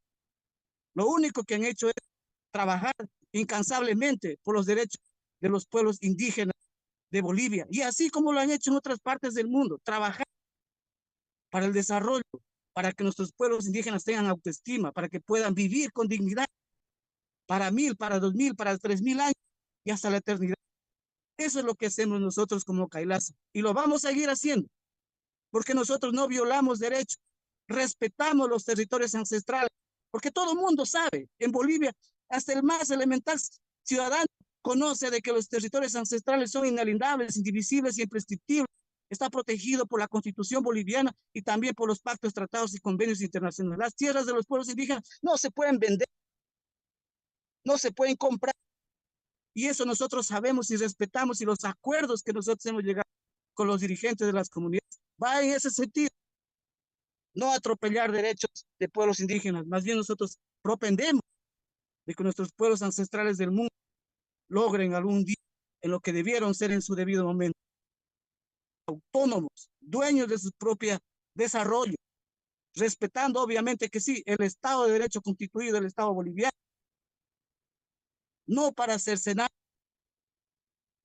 el Estado de Derecho boliviano, sino que más bien coadyuvamos a que su pueblo indígena viva o tenga una vida digna, con educación, con salud, con alumbrado. Eso es lo que nosotros hacemos. Ahora bien, debo también aclarar que dicen que KAILASA no existe. Eso también es una aberración, porque KAILASA existe. El hecho mismo que estemos allá y que todas las redes sociales manifiesten de KAILASA es porque KAILASA existe. Y nadie le puede quitar el derecho que, siendo una nación originaria de la India, reconocida por miles de años por muchos reinos, se agrupe y se constituya como lo que fue su estado o su reino antiguamente. Así como los pueblos indígenas de Bolivia han existido miles de años, han tenido caciques, capitanes grandes, pero ellos mantienen todavía su identidad, su territorio, su cosmovisión. En el caso que de la India no sucedió así. El pueblo indígena de KAILASA ya no cuenta por la persecución política y religiosa que sufrió durante miles de años. Pero eso no quita de que se reagrupe y decidan continuar con su legado ancestral. Ese derecho es un derecho internacional, es un derecho humano, es un derecho natural, que nadie puede arrancar o cercenar la ancestralidad de cada pueblo. Y eso es KAILASA. Nadie le puede quitar el derecho de lograr durante todo el proceso de que se constituya como tal en un Estado. Eso es un derecho que nadie lo puede negar. Obviamente que en este proceso van a suceder muchas cosas de persecución. Pongámonos un ejemplo, hagamos una analogía. Veamos el estado atípico de Roma. Es un estado atípico romano. Lo que aspira KAILASA a ser un estado de aquí a muchos años. ¿Por qué? Porque goza de legitimidad ancestral, porque sus reinos originarios y ancestrales están en la India, que fueron perseguidos y extinguidos, pero existe el pueblo que ha retomado esos principios y esa cosmovisión de aquellos pueblos y se han organizado. Ese es un derecho innato que nadie puede negar. Por eso hemos acudido a todos los organismos internacionales en ese trabajo, en esa lucha para reconocer a los Estados Unidos de KAILASA como pueblo originario y ancestral de la India. Eso es, pero KAILASA existe. No se puede decir que KAILASA no existe. Tenemos nuestro propio sistema de gobierno, como lo fue hace miles de años. Nuestro propio idioma, nuestra propia religión o cosmovisión. Eso es KAILASA. También dice que KAILASA es una secta. Totalmente equivocados. ¿Quién puede definir el concepto o definición de secta? Entonces, ¿quiere decir que todas las religiones del mundo son una secta? No, señores, tenemos que aprender a respetar el derecho a la libertad de conciencia y de pensamiento. Cualquier ciudadano puede adorar o creer en lo que crea, en lo que considere para él su deidad o su Dios. En el caso de KAILASA, son gente espiritual que cree en el cosmos, que cree que todo el universo, que todos los seres humanos que viven en el planeta Tierra somos el Dios realmente, y que queremos que la gente, como un ser humano innato, reconozca esos valores como individuo que tiene en su corazón, en su mente, en su actuar, sin hacer el daño a los demás. Eso es lo que es KAILASA. No es una secta.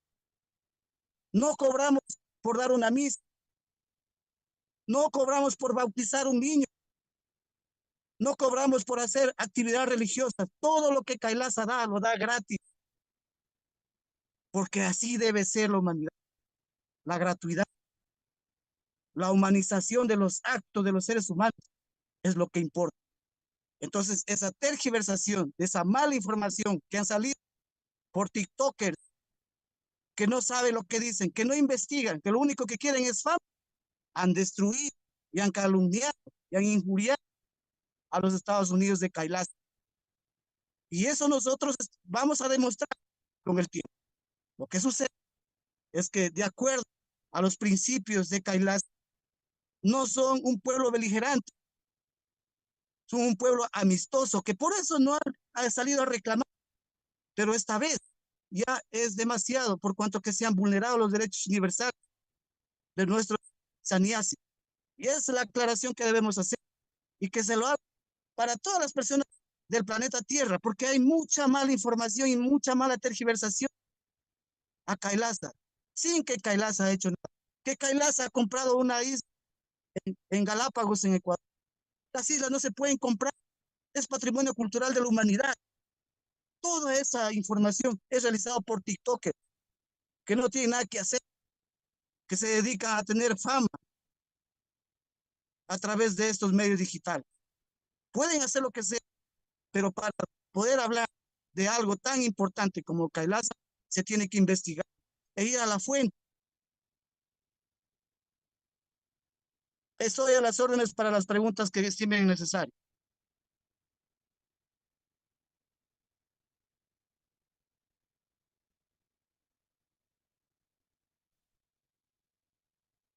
Gracias. Muchas gracias, Dr. Miguel.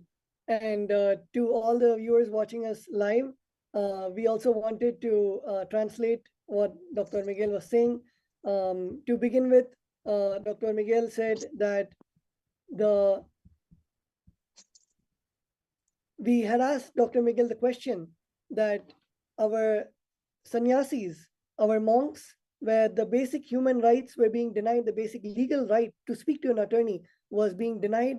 And Senor Miguel has beautifully explained that this is not the case. And many countries, including the countries in South America, are the signatory of various conventions that declare the fundamental rights of people, and not having the contact with even their attorney is a denial of their basic human rights. And in this case, the monks our sannyasis have not even received this basic human right, and this human right itself has been denied.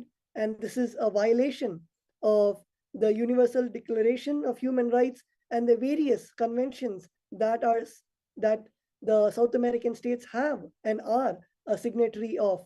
And all these are direct violations of the basic human rights and the basic rights for every person. And all of them have a right to life, to a right to an attorney. And we don't know if they are safe, if they are well, if they have eaten, if any food, water, basic necessities have been given to all of them. And all this is a direct violation of human rights. And we call upon the international community, we call upon the various humanitarian institutions to bring justice to our monks, to our sannyasis, who literally have only been doing the humanitarian services and have been selflessly working for the benefit and with the indigenous people of Bolivia. And right now, their basic human rights are being denied. And our sannyasis, Senator Miguel has said that we are going to initiate legal action at an international level and notify the international community of the human rights violations which are happening to the Hindu monks, the human rights violation that is being committed against our monks, being committed against the monks of KAILASA and the indigenous people of Bolivia. And he explained also that every citizen has the right to freely travel, and this basic human right of the restriction of movement is being denied for our sannyasis right now. And they have not committed any crime, they have not committed any offense, and it is just the direct persecution from the deep state of illegally withholding our monks, illegally detaining our monks, our sannyasis, And we call upon the international community to condemn what is happening against our sannyasis, our international monks. And Senor Miguel also expanded about the various comments that are going on in and around social media that Kailasa is not a state. Senor Miguel said that as per the various laws of self-determination and various other laws of the international law, Kailasa is a state as per international law, just like how the indigenous nations in the various parts of South America are the original indigenous nations. Same way, in the part of self-determination, Kailasa is a state as per international law. Kailasa maintains diplomatic relations with multiple countries across the globe. Kailasa fulfills the various international norms of being a state. And Senor Miguel also said that there are various accusations that Kailasa is trying to fraud the indigenous people, but Kailasa has only been working with the indigenous community. And in fact, the indigenous community also is in agreement with Kailasa and is thankful for Kailasa to come and to help them provide the humanitarian services in perpetuity.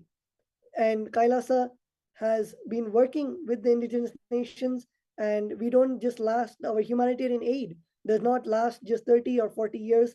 And as brothers and sisters of indigenous people, as Kailasa, one of the founding members of the United Ancient Nations intergovernmental organization standing for indigenous people at the international level, Kailasa provides the humanitarian services for thousands of years to support our indigenous brothers and sisters worldwide. And Kailasa is not here to appropriate their lands or natural resources. Kailasa is spiritual, Kailasa is religious, Kailasa is completely non-violent and lives in harmony with the nature, not to destroy, but to preserve the nation, to preserve the indigenous customs, to maintain our cultural identity, to maintain our diversity in culture, our customs, our language. And Kailasa works towards preserving and defending the rights of the indigenous people, preserving the customs, the culture of indigenous people worldwide. And when Kailasa is doing all of this, our monks, our sannyasis are doing all of this illegally. They have been detained and there is no response. And our attorneys are trying to reach our monks, our attorneys are trying to be in contact, but still we are not able to get in contact with our monks who have been illegally kept in custody, who have been detained. And there is no court order, there are no charges, there are no offenses, they have not committed anything illegal, they've only been doing the humanitarian services. And as per the basic laws and rights of the human rights, they have been only working tirelessly for giving the humanitarian aid for the indigenous people in Bolivia. And while they've been doing all this, they have been now inhumanly treated, and completely their basic rights have been violated. And this is against the constitution of Bolivia, against the constitution of the various South American countries, where the constitution does hold a high regard for human rights. The constitution does hold the basic human necessities of providing the basic needs for every person. And this is what is being committed against the monks, against sannyasis, is against the constitution of their own country. And they are going against their own constitution, while Kailasa has only been providing the humanitarian services. And including Bolivia and many other countries are signatories of the international pacts of and international agreements, international treaties, which is directly implementable, whether it is the Treaty of the Universal Declaration of Human Rights, or whether it's a treaty of the ILO Convention, which respects the rights of indigenous people. The various treaties, it goes completely against their own constitution, against these international treaties that they themselves have signed. And Senor Miguel also told about many people commenting that Kailasa does not exist. Kailasa does exist as a continuation of the various 56 Hindu nations that existed for thousands of years. Kailasa, as the supreme pontiff of Hinduism, is the current emperor of 21 of these ancient kingdoms. Even the United Nations has recognized this continuity and the legal personality, the juridical statehood of Kailasa. And the self-determination is an international right, it is a human right, and no one can take away the identity of the nation from the people. And whether it is the state, whether it is anyone, cannot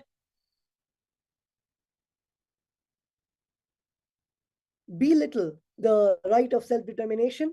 And of course, Senor Miguel also told about the persecution that is going on to Kailasa on social media with accusations of the various accusations that are floating around in social media. Senor Miguel clearly said that those accusations are false. Kailasa is only here to protect and stand with the indigenous people, and not to, whether it is go against the constitution of Bolivia, go against the rights of the indigenous people. In fact, Kailasa upholds the constitution of Bolivia very much in all our actions, upholding the rights of the indigenous people. And even the indigenous people are standing in solidarity with Kailasa at this moment. And we are standing with the indigenous people. And it is only the deep state and the anti-Hindu, anti-indigenous media that is attacking the Hindu community, the sannyasis that are currently being denied of their basic human rights.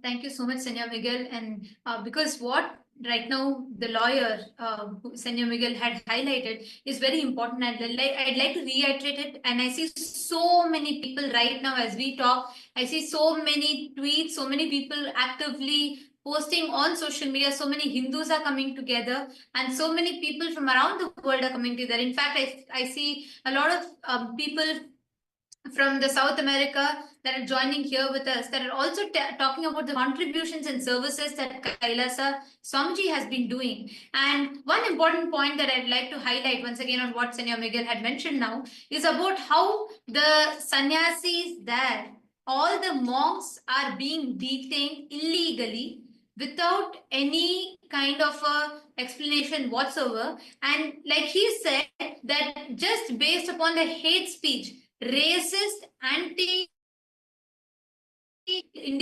racist hate speech that is being spread by Hindu-phobic the media channels, which are completely orchestrated by the deep state, are spreading false news and hate speech, because of which all monks are being attacked by the mob. And today, up until now, are able to get in touch with our monks, with our sannyasis there on ground. And Senor Miguel had highlighted also about how this persecution, this is a persecution that is happening, and each time that for the services that Kailasa has been doing, like he beautifully mentioned, is also how all the indigenous groups are standing together with Kailasa. And anyone that is coming, anyone that is standing up is also facing the attack. And like he said, and I'd like to quote him, he said, you go and ask any of the indigenous people and they will tell you the same of what service that Kailasa has been doing. Just as we talk, if any of you, as all the people that are listening, you all can post your thoughts, tweet your thoughts with the hashtag. Hashtag is projected here for all of you. Please take a moment. We request all of you to take to Twitter, share with us, let us know what you think. Hashtag Kailasa Indigenous Nation attacked. And please post your questions also to us. If any of you have any questions that you would like to ask or anything specific that you would like to highlight, please take a moment, and we request all of you to please share with us or ask your questions and we can address them. Now, I just have one very important thing that I wanted to highlight. As we are talking, we also have some of the on-ground lawyers who are, even they are voicing out in their channels also directly about covering the attack that is happening. We want to just show you a small clip of how the attack is happening. I'm just going to show all of us can see here the kind of attack that what exactly they face. And like you're seeing here, this is the boat, literally all of them running and attacking. And a very important fact being, these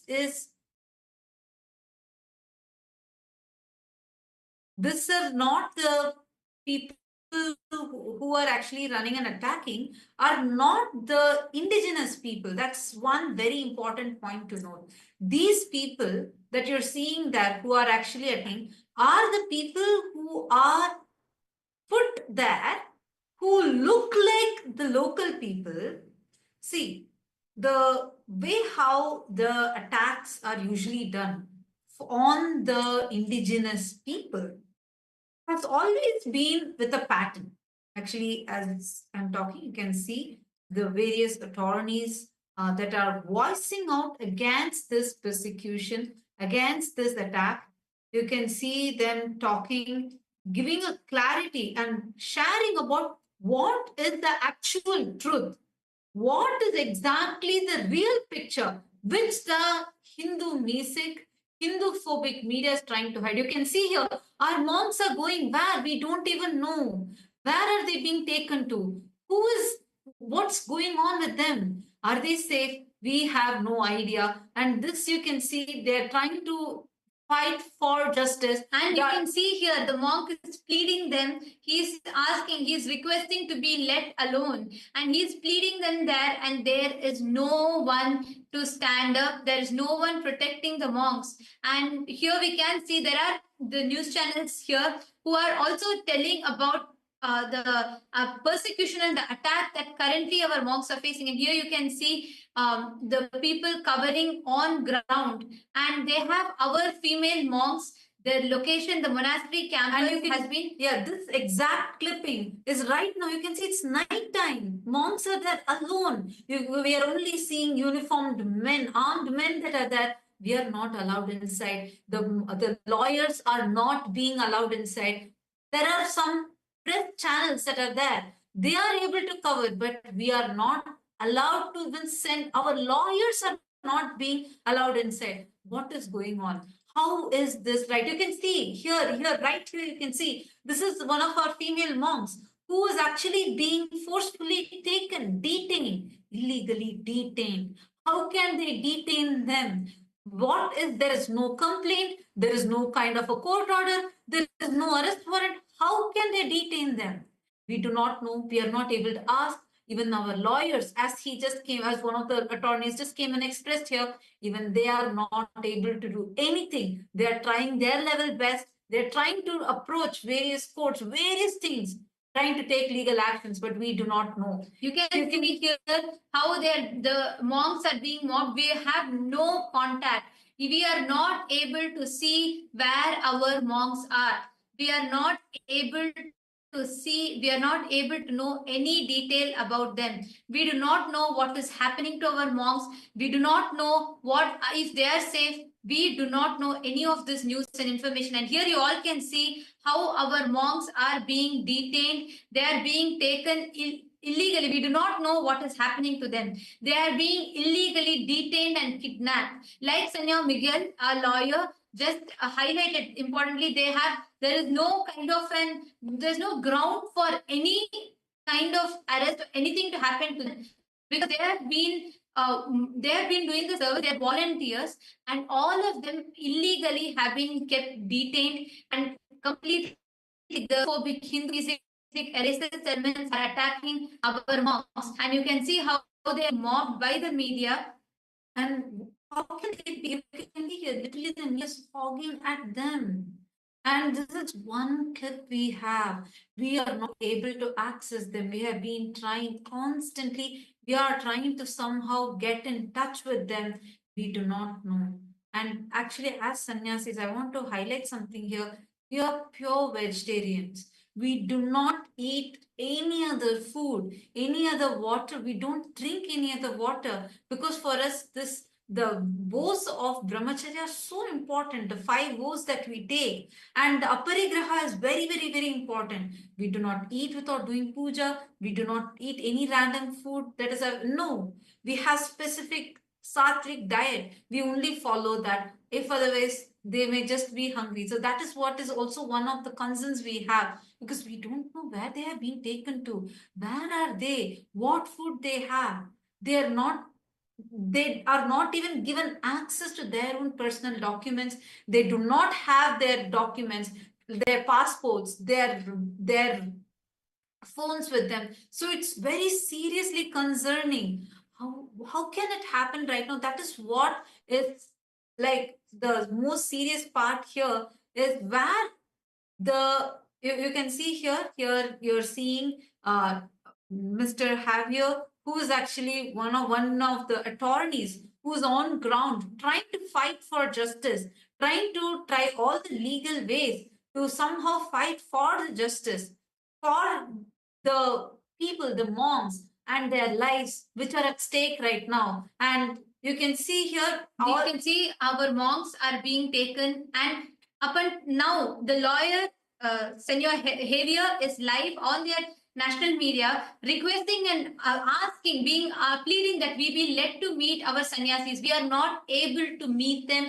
We do not know what is going on with them. You can see right now, I am showing you all the clips which we are only getting from media. We do not know what is happening to them. They are being taken to some place, and you can see the press, the media, they're mobbing them continuously. We are not knowing, we do not have access to our monks. We do not know where they're being taken.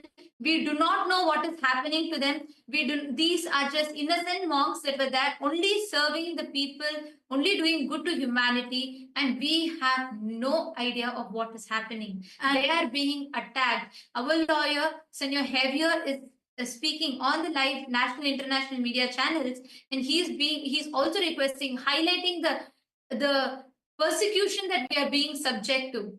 Absolutely. Actually, one more thing, if you notice here, you're very clearly seeing how the monks do not have a single bag on them. They're not carrying anything. Hey, this is a different country. We are going out of our sovereign lands to help the other indigenous communities. And the indigenous communities have been so warm, welcoming us, actually grateful for all the work that Kailasa has been doing. And you can see here, this is currently we do not know what is happening with these people. This is all the our people that are being held hostage over there. We do not have any communication. They are not even allowed to touch any of their own documents. Everything, like one by one, all their bags are being taken away. There are people there everywhere, and this is what is really and we are not able to access our monks. They are all being detained. We do not know what is happening to our monks. We have been trying. We are not able to get in touch, and you can see they are completely surrounded by armed men. We have no clue. Our lawyers are not able to get in touch. Our lawyers are not able to communicate to them. We do not know what is happening. Actually, you can very clearly see this location is completely different from this other location. Like I was mentioning earlier, these are hundreds of miles apart, completely different locations. This is one location that we were able to collect the visual. And before this, we got one more location, which we showed you the visual of. And before that, we showed you the boat visual. All these are different places.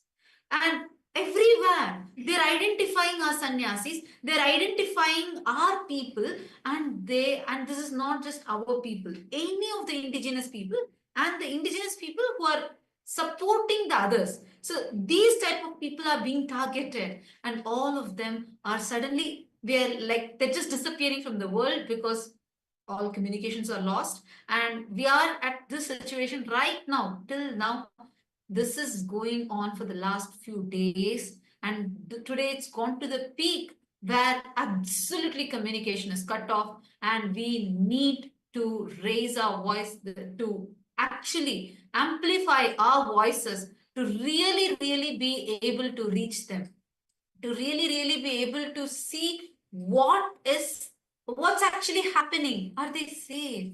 These are women. women, and all of these are men, armed men. What is going on there? What are these people? And you need to know, we asked several times, who are these people? What rights do they have to come and ask us this? Who are they? Can they show us any documents? Can they show us any IDs? We couldn't get anything from them. Till now, we have not gotten anything. So actually, these are some of the very concerning points that we have. And we request all of you to please take a minute and share this, voice this out.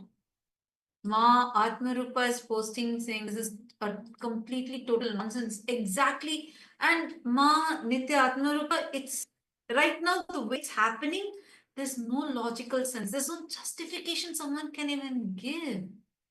What is going on? Is this a joke? This is something where, like, oh my God, I'm seeing a lot more comments that are coming on in the YouTube. Many of you are posting attack on Kailasa sannyasis is a grave injustice rooted in deliberate suppression of the Hindu indigenous communities. These sannyasis are dedicated service of the divine and humanity. Absolutely, Matanya, that's true. And not just that, I want to also highlight, Ma, it's like how Dr. Miguel was also mentioning. It is not just Kailasa, the attack is being done because we are indigenous. That's the most important thing. Like, just because we are supporting the indigenous communities and we are supporting, see, like I was mentioning, right, without right offerings, without offering Naivedyam, we don't eat food. So our sannyasis are now, all their puja kits have been taken away. All their personal belongings have been confiscated. All their, like, you will notice they're not even, like one of the sannyasis, when she was dragged the car, forced into another car, she didn't even have even a sling bag. Imagine, she no right for the phones. The fundamental rights are all taken away. It's so important that all of us come together, voice this out right now. This attack, this persecution has to stop, and we need our monks back. We need our sister sannyasis. We need to reach our brother monks. They were only merely serving there. We did not do anything else other than serving, and not just serving, continuously, like the way we are supporting the communities are so happy. From external, they are able to attack. We need to share this to all the international groups, all the international aware of this. We need to amplify our voices. It will not be enough, just even a small few hundred of us are speaking this. Please share now. We need to reach out to the mass. We need every one of your voices. We humbly request all of your support. We need to know what's happening right now with our sannyasis. It's been so many hours together. We don't even know if they have had a single drop of water. You all saw the visual. The sannyasi car, she didn't carry even a bottle. We don't eat anywhere else outside. We don't drink any other water. So what is happening? Just for serving humanity, is this the result that is being given back? This is getting very too dangerous. The environment is turning very hostile just because of a few anti-indigenous groups. That is what is the main thing. It is the anti-indigenous groups that are making this whole attack, forming this whole attack. That is what is happening. So we really request all of you to come together. We are seeing a lot more people who are joining us, and also we see a lot of people who are commenting and support. Like we have seen so people who are telling about how bad they feel for this persecution that is happening. But it is also important for us to remember, anytime anyone stands up for the rights of indigenous groups, when we stand up for the rights of Sanatana Hindu Dharma and to serve the humanity, this is what consistently is happening, is been happening. Anyone that stands up for the indigenous rights is being attacked. And it is important, it's even more important that we spread the right news. As much as we are telling about the attack that is happening, let us take that time to also spread the right information to people.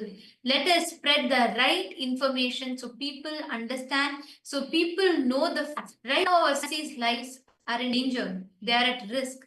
We do not know what is happening with them. We have no idea of what is going on. And Mahavi, I just wanted to also ask you here of how you have seen this also, as multiple times. Whenever, in fact, Swamiji has taken been the single platform. He's created that one platform that unifies all the indigenous nations together, brings everyone together, and persistently in attacks there has been the Hindu-phobic, Hindu-music elements are relentlessly attacking. Do you want to also share about the systematic persecution, that's very systemic persecution that is happening, the multi-pronged attack, just because of the service that Swamiji is doing?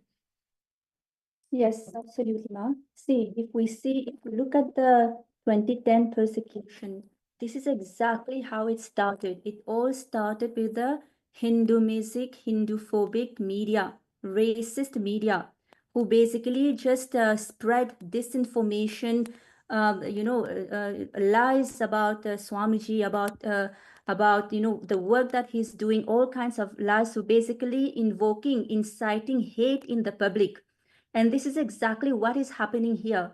The Hindu music, the Hindu-phobic, the racist, the anti-indigenous media is, telling all sorts of lies without doing any kind of fact checking, basically going through their own ethics, through going against the ethics of journalism, not doing any fact checking, and just spreading lies, and not even getting the the counter story.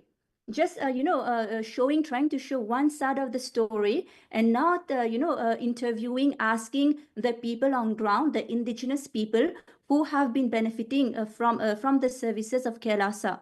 So that is the strategy that these Hindu music, racist media elements are using, just without any without any fact checking, just spreading lies, telling whatever they want on media, just because they can, just because they have the platform. They just tell whatever they want to, and through that misinformation, disinformation, inciting hate, inciting hatred, and inciting violence from the mob, from the public, from the, and these are not the people who are actually benefiting from the services of KAILASA. So this is very well planned, and especially as we've seen, multiple places where our nuns and monks are getting persecuted, are getting attacked at the same time. So they would have already planned for it, very systematically planned for it. And so, and one other thing that I wanted to add is that, if you look at the media, like the news report that one of our lawyers is doing, you will see that how our sister nun, she is a female body, and she has taken the vows of sannyas, and she's being manhandled. She's being handled by men, which is completely against the sannyas vows. So none of her human rights or even religious rights are being honored here. They have zero concern that she's a woman, in saffron, who has taken the vows of sannyas, and who is there solely, to enrich the community there, to serve the community there. There's zero concern about that. And as you've mentioned, she's not having anything in her possession. She's not even having her belongings, not even having her devices, and not even having her passport. Can you imagine being in a country, in a totally foreign country, not having your passport, not having your devices, and being suddenly held hostage? And all of that, it's actually very important to understand that all of that is happening illegally. There's no arrest warrant, there's no court orders, nothing. They just suddenly, out of the blue, multiple men just barge into their private residence and take them hostage, just confiscate their devices, their belongings, and not having any contact with the outside world. And we are not able to get in touch with them. We don't even know how they are doing. And I'm very sure that because this is done illegally, I'm very sure that they are not even being given water and food. I mean, they don't. And we can't even eat the food outside, Mama. That's the thing. Like, we can't even if outside, anywhere, other than what we offer puja for, we don't eat any of that food. That's the upbringing life. Exactly. And they are not able to do puja as well, because that is one thing that we have to do as part of our sannyas vows, is daily. I mean, even as Hindus, right? Daily puja has to be offered to Paramashiva, to Guru. And they are not even allowed this. So yes, so it is very important that, we go all out, we share constantly through the social media, because these Hindu music, these anti-indigenous media are not going to show the truth. This has been happening. We've been doing everything legally. As per the country laws, legally, we've been doing everything. And these anti-media, anti-Hindu, anti-indigenous media are spreading lies, such as, they've been there illegally, which is completely false.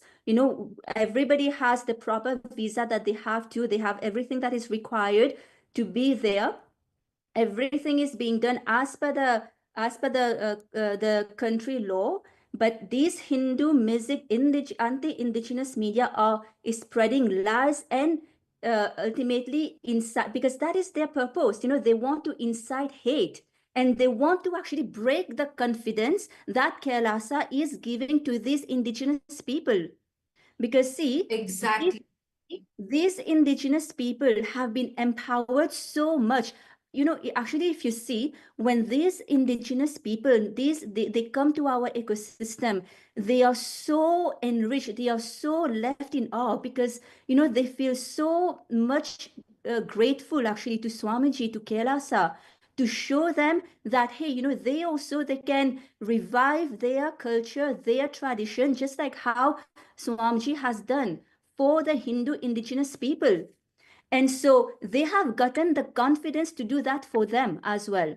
They have gotten the confidence to revive back their language, to fight for, for the environment. But the media is trying to break their confidence. And that is why the media is attacking KAILASA. Because they do Yes. not. Actually, Go ahead. one thing I just wanted to add, Mom, because you brought in a very important point initially, where you mentioned about how, because we have especially taken the vow of brahmacharya, and men, we cannot touch the opposite gender. The opposite gender cannot touch us. They cannot manhandle us. It's like violating our fundamental rights, violating our religious sentiments, violating in every possible level. They're harassing our women. I am not able to come to terms with this at all. Like, I'm not able to cognize this, given that they are supposed to be, in the current modern world, that where we are seeing that there's a lot more communication, etc., etc. What's happening is so wrong.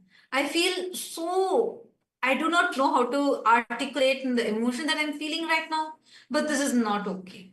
This is totally not okay. How can this happen? It's so unconstitutional, against violating all the international laws. And we have been persecuted, so openly, blatantly persecuted. And one more thing, Vijay, I just wanted to share. Little today morning, Eastern Standard Time morning, where all of a sudden everything was going normal, where the all our female sannyasis are actually offering the pujas and the rituals, and they were also teaching, supporting classes. They were conducting classes of supporting the women over there and doing counseling. All of a sudden, with no prior notice, all of a sudden there were uniformed officials that just barged in. And when our people asking like, who are you? Why are you coming in? What are you here for? And they didn't give us any straight answer. And even the people, the community people, the indigenous community people, etc., who tried to come and ask them, saying, who are you? They completely silenced them, put them out of the very campus, and they blocked the campus from all sides. And immediately our female sannyasis were frantically trying to make calls to the local police, to the lawyers, trying to get in touch with all of us. And all of a sudden, they said, we actually exactly do not know what the police told or what the armed men told. We do not know that part, because it was exactly at that time, suddenly the whole communications stopped. And only through the media reports we got to know that they had confiscated everything, and these people were not allowed to contact anyone outside. These people, the monks that were there, the monks are of various different nationalities, their first nation being Kailasa, and they all had come together only to serve people. Their whole motto was to serve people, just help them as in all possible ways. And till date, not a single penny has been taken as a charge for anything. It's all about giving, giving, giving, like what this is Swamiji's mission, right? To give to humanity, to contribute to humanity. And so they tried explaining, even some of the indigenous people came to support us as well. Many of the community members tried to support them, saying that to the armed men and men in uniform, telling them that, look, these people are only here doing services. And by then, our lawyers had also had reached there, and two of the attorneys had reached there, but the police completely blocked them out. There were henchmen, there were men in uniform, all of them signed together, and they allowed only the press and media to go in. It's so unlawful, unconstitutional, violating the fundamental human rights. They did not allow our lawyers, we just met with one of the lawyers now in the live, we just heard from him. And we also saw one more lawyer's live stream video that he's doing. So when the lawyers tried to get in, and the attorneys somehow tried to access the people and to try to communicate with the police, they were also blocked. They were completely blocked or not let inside. They even said how, even as per their own laws, even and also as per the international laws, it is a fundamental right for everyone to access, to have their access to their lawyers, to have access to the attorneys. Still they were denied. Like, we have the right to remain silent with until we have a legal representative, right? This is an international law. But they completely denied the legal representatives to even meet the people. The people from inside are saying, no, just let us go, let us go. And all of them are women on the inside. This is a women monastery. And they had completely surrounded the campus. These armed men it's all men. They surrounded the campus of the female monastery, and they did not allow any of them to step out. So it was very difficult, like till now I've not been able to reach them. That's what is very, very disturbing for me. They've even been denied to contact their consulate or embassy, let alone contacting their lawyers. But as other countries' citizens who are there legally in that country, they were not even allowed to contact their consulate or embassies. And again, it is worth repeating again, all that is done so illegally, without any arrest warrant, without any legal documentation. They are just, whenever they want, they just barge in and just take them away. There's no accountability. And now we don't even know where they are. We actually don't know where they are. That is the most shocking. We don't know where they are. And that is so concerning. Just imagine, right? You leave behind your entire life and you decide to take sannyas just because to serve the people, to serve the humanity. And just suddenly, they decide to just barge in and take all their belongings, their passport, everything away. And they are taken in a place where they don't even know what that place is. And they are in a completely foreign country. So that is extremely shocking. And that is extremely terrifying, to live, to be in that situation.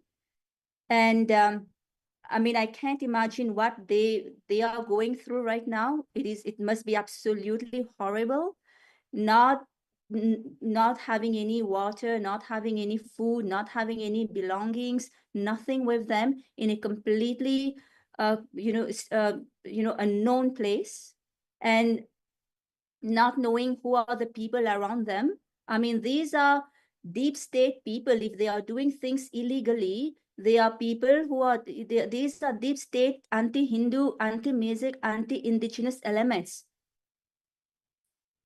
So we don't know, I mean, there's, we don't know if their rights, I mean, of course, their rights, human rights are not being upheld. We've already seen that. We absolutely don't know what they are going through right now, what they are doing to them, especially being handled by men, what these men now, what they are doing to them, especially being they're just kidnapped. Our monks of Sovereign Order of Kailasa are kidnapped. They're kidnapped right now. That is the exact word. It's They are a being very difficult situation. We have not been able to access them. We do not know what is happening. It is extremely concerning. Just think, like you said, Ma, so many women, and they're just innocent monks who are only there to serve the people. We don't know what's happening with them. Our male sannyasis, the female monks, we do not know where they are. We do not know what they are doing. They have been kidnapped.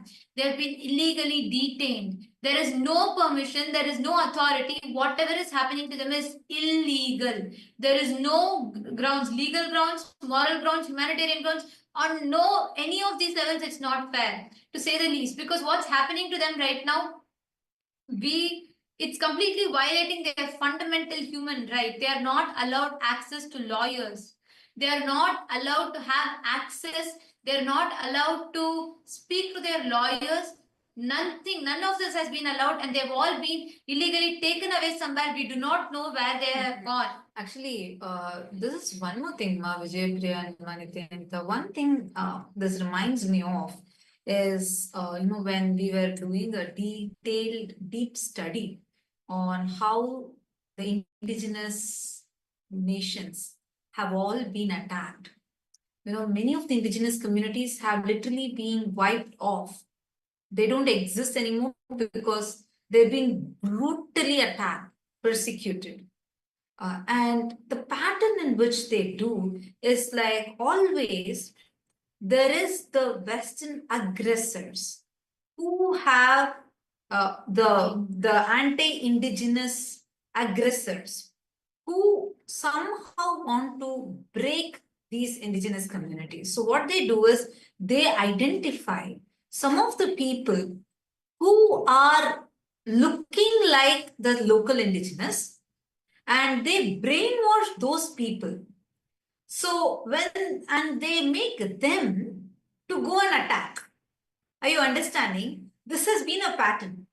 So at that situation, we can't see the difference between the attackers and the attacked.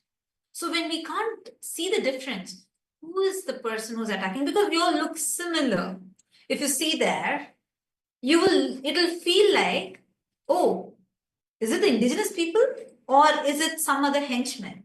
You will not know the difference, but because they all look alike. This is the very strategic thing that they do, where they get the henchmen who look similar to this community, and it'll look like, oh, some internal conflict is going on for any outsider. If you see that video, like the visual we just showed, it's immediately possible that you may assume, oh, it's some internal thing going on, but no. Actually, the indigenous communities, many members we don't even know where they are. We don't know, many of them have not been traceable, and the last 48 hours it's in a panic mode, and last 24 hours, it's been heightened more, like a very heated state right now, which is scary. Really, really, really scary. So this is what is happening as a, oh my God, I don't even know how to That is tell, what because now we're witnessing that pattern. that is what the media, that is the strategy that the the Hindu music, anti-indigenous media is trying to do, right? It's trying to show the public that these indigenous people themselves are against Kailasa, which is totally not true, right? Because then that is a way not to get any sympathy from from the public, to show that Kailasa here is the bad guy, right? So that is all and see, what right do they have to do that, right? I mean, again, there's no accountability to their actions. I mean, who's going to make them accountable for their actions, for spreading lies like that, which is so harmful for the local population, because that is denying the local population, so many resources that Kailasa is bringing to them. And these are the same people who are coming towards Kailasa and asking for Kailasa's help. So these anti-indigenous media, it is not just harm done to Kailasa, but they are also doing harm to the local people, but showing that the local people are against Kailasa. So Exactly. Actually, that is the most important thing for people to notice and remember. I just wanted to highlight what you were saying, because people, unfortunately, what the media shows is a completely false picture, but they gaslight the people itself to believe that, oh, the whole public is infuriated, which is actually, I just wanted to share in this regard, that even yesterday, when the monks, like we showed, they were all boat trapped, and the few women and the families who were being served by Kailasa, the indigenous communities, they actually came forward. They said they requested the mob to stop attacking them. So one of our sannyasis had fainted on the ground because of not drinking water and no food, nothing whatsoever, and he was asking, continuously requesting to be allowed to at least drink water, and he was not allowed, and he fainted on the ground. So immediately the indigenous communities, they rushed forward and they wanted to give some water. And they requested the mob to stop attacking, and they all came and stood in front of the mob to protect. Every single one of them were attacked. And they gaslighted everyone around. The mob was screaming to show, no, we don't want you, we don't want you. But there's so many people are actually saying, no, we are standing for you, we are supporting for you, supporting Lhasa. And this is how it is so manipulated on the media. And everyone who are seeing this live right now, you all should share these facts. We should request and we should write to the government. We should ask them. We should request on humanitarian grounds. What is happening to us is unfair. It's a persecution. It's a blatant of human rights. Actually, all the viewers that are watching this live right now, we request all of you to share this directly. Please share it with the mayors and the government itself, so they also know how these racist, anti-indigenous terrorists are attacking us. Please, I'm seeing also that Gevache Hossein has posted, monks didn't drop their vows because in these situations they can't do their rituals routine and they followed the vows. The responsibility of the mob, absolutely. That is why our monks fainted. Our monk fainted there. And he was denied food, denied even water. It's scorching heat. He was standing there. And the thing is, they were not attacked when they are, in the place where all the people, the indigenous people who are there, who were all served by Kailasa, that community, that was not the place where they were attacked. Because if they're attacked there, the indigenous people are going to come to support. No, the attack was very strategic. They were waiting till our monks actually went in a boat. So they went away from this community area. They had to go to another town by boat to get vegetables and groceries for cooking to serve the indigenous people. So they were waiting to go to that boat. They go into that boat and somehow go to that place. So as they were going, in between their boat got stopped. Are you understanding? It's very, very like, oh my God, what level conspiracy this is, what level of attack. They were waiting for the boat to go and be away from the communities because they know if the mob, the henchmen, they come and attack, then at that time, if the people are coming and attacking the sannyasis, indigenous people can come and support them. That is why they waited for them to get separated and showed in media as if, oh, look, there's a mob that's attacking. No.